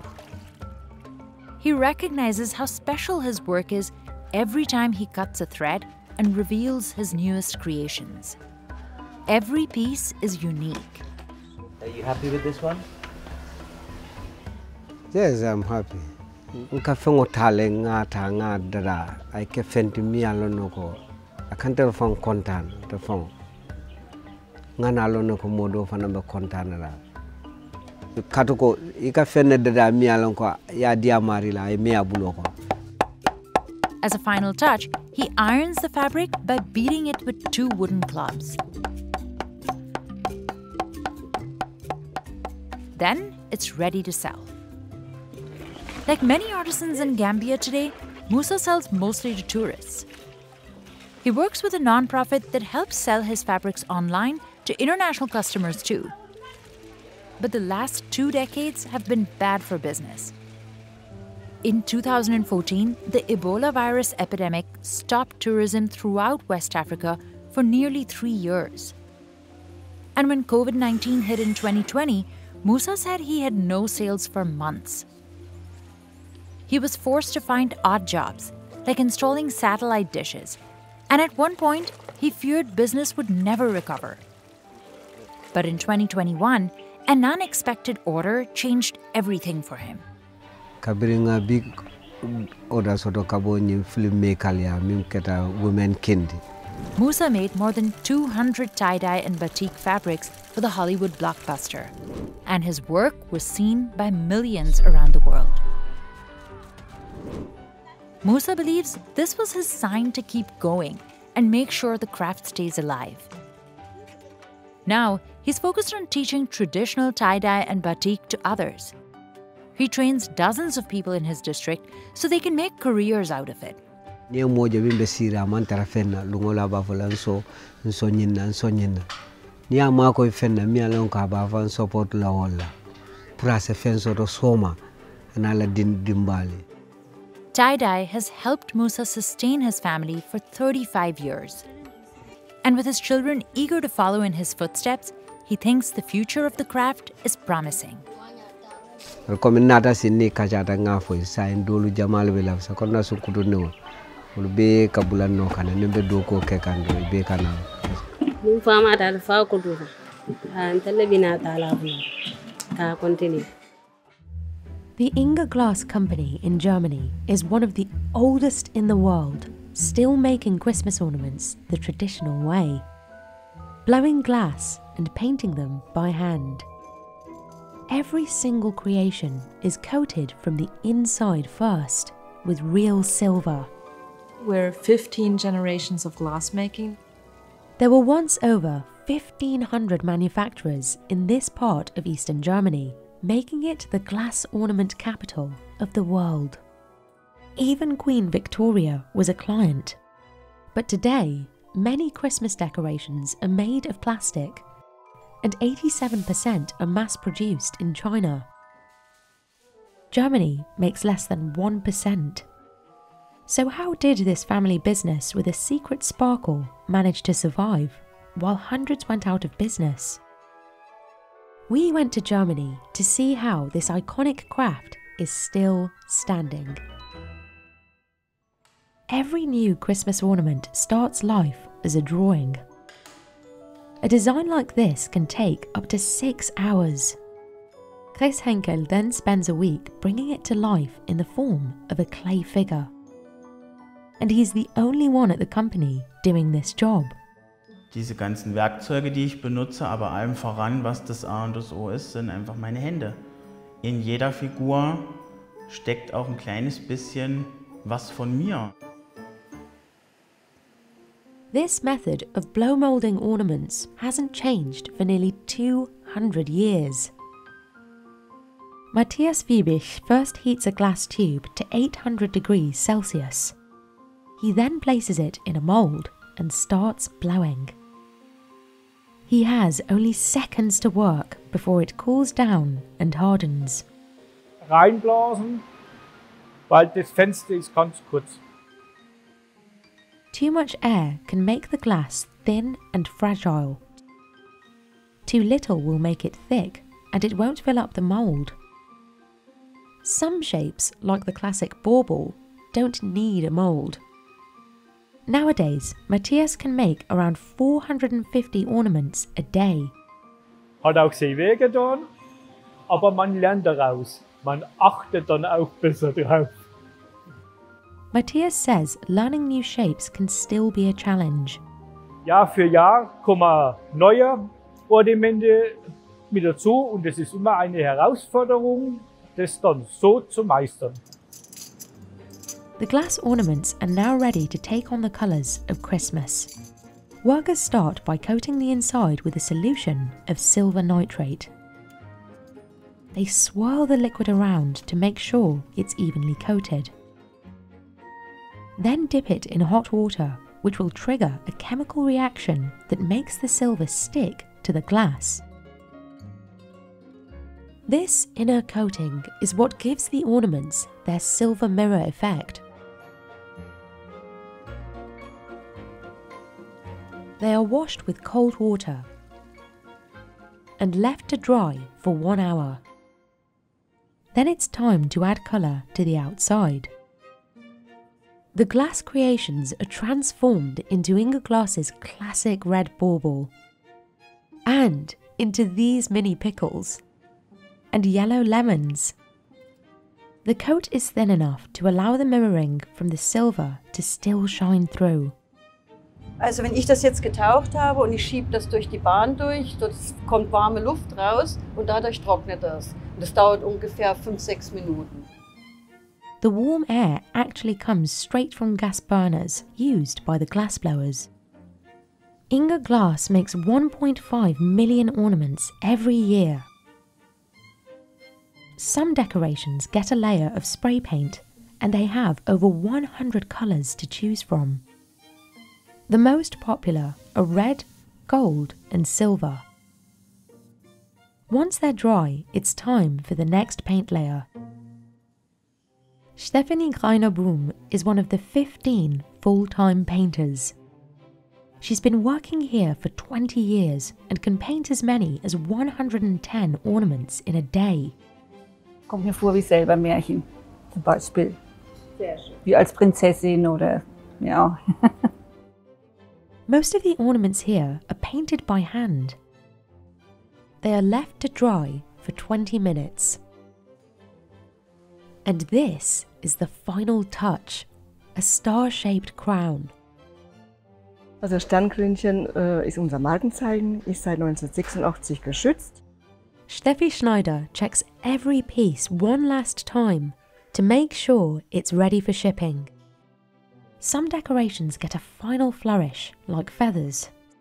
The birds are very, very important in our collection, and we have about 40 different birds.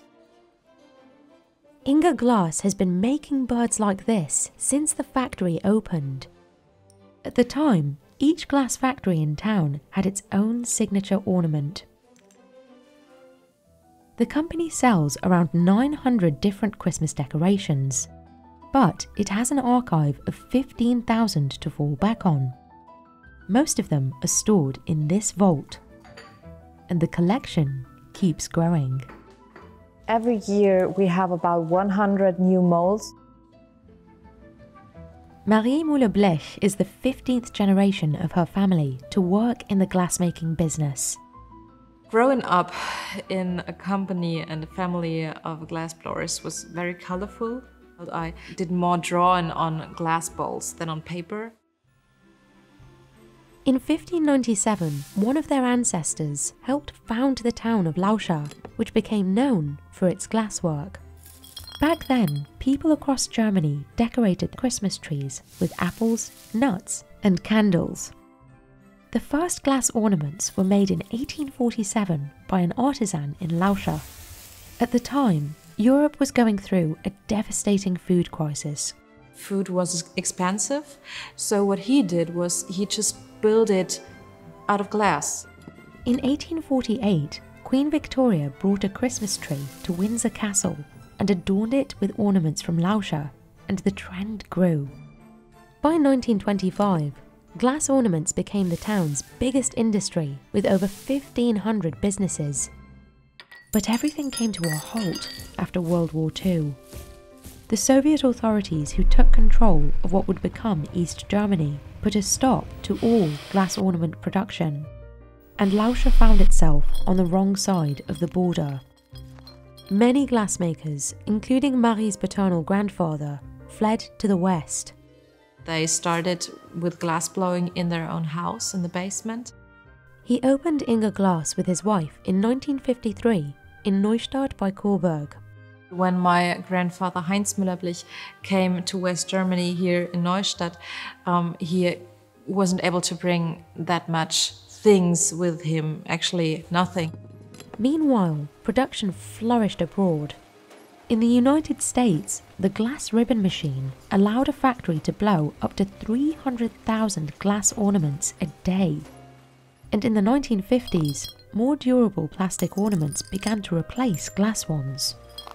Production became so fast and cheap that many German ornament makers could not compete. By 2021, 87% of Christmas decorations were made in China, while less than 1% were made in Germany. The consuming changed, and hand-blown, hand-painted wasn't that important anymore. Inga Glas is one of the few businesses here that managed to survive. But it couldn't make it on tradition alone. So in the 1990s, Marie's parents decided that if they couldn't beat the competition, they'd have to join them. My father thought about other possibilities of how this handicraft can go into future. And the only possibility he found was to get to know the Chinese market better and to learn about the industrial making of glass ornaments. They started producing a line of cheaper machine-made glass and plastic ornaments to help keep the business afloat. Peak season, of course, is in summer, actually, because then we have to produce everything for Christmas and everything has to be sent to the customers in time. Nowadays, they sell to retailers and department stores in 40 countries. Outside of Europe, their biggest market is the US. Die Ornamente werden in Kartonschachteln, in Kartons eingepackt und halt schön mit Papier ausgestopft, dass es halt nicht wackelt und nicht rutscht und sich halt nicht bewegt. They even have stores throughout Germany. Their cheapest glass ornaments are $8 a piece. The priciest go for $100, like the Nikolaus Préparés. Marie says she's inspired by her family's story and is determined to keep the craft alive. It's just what my heart beats for, and it's my passion, and I can't imagine to stop with it.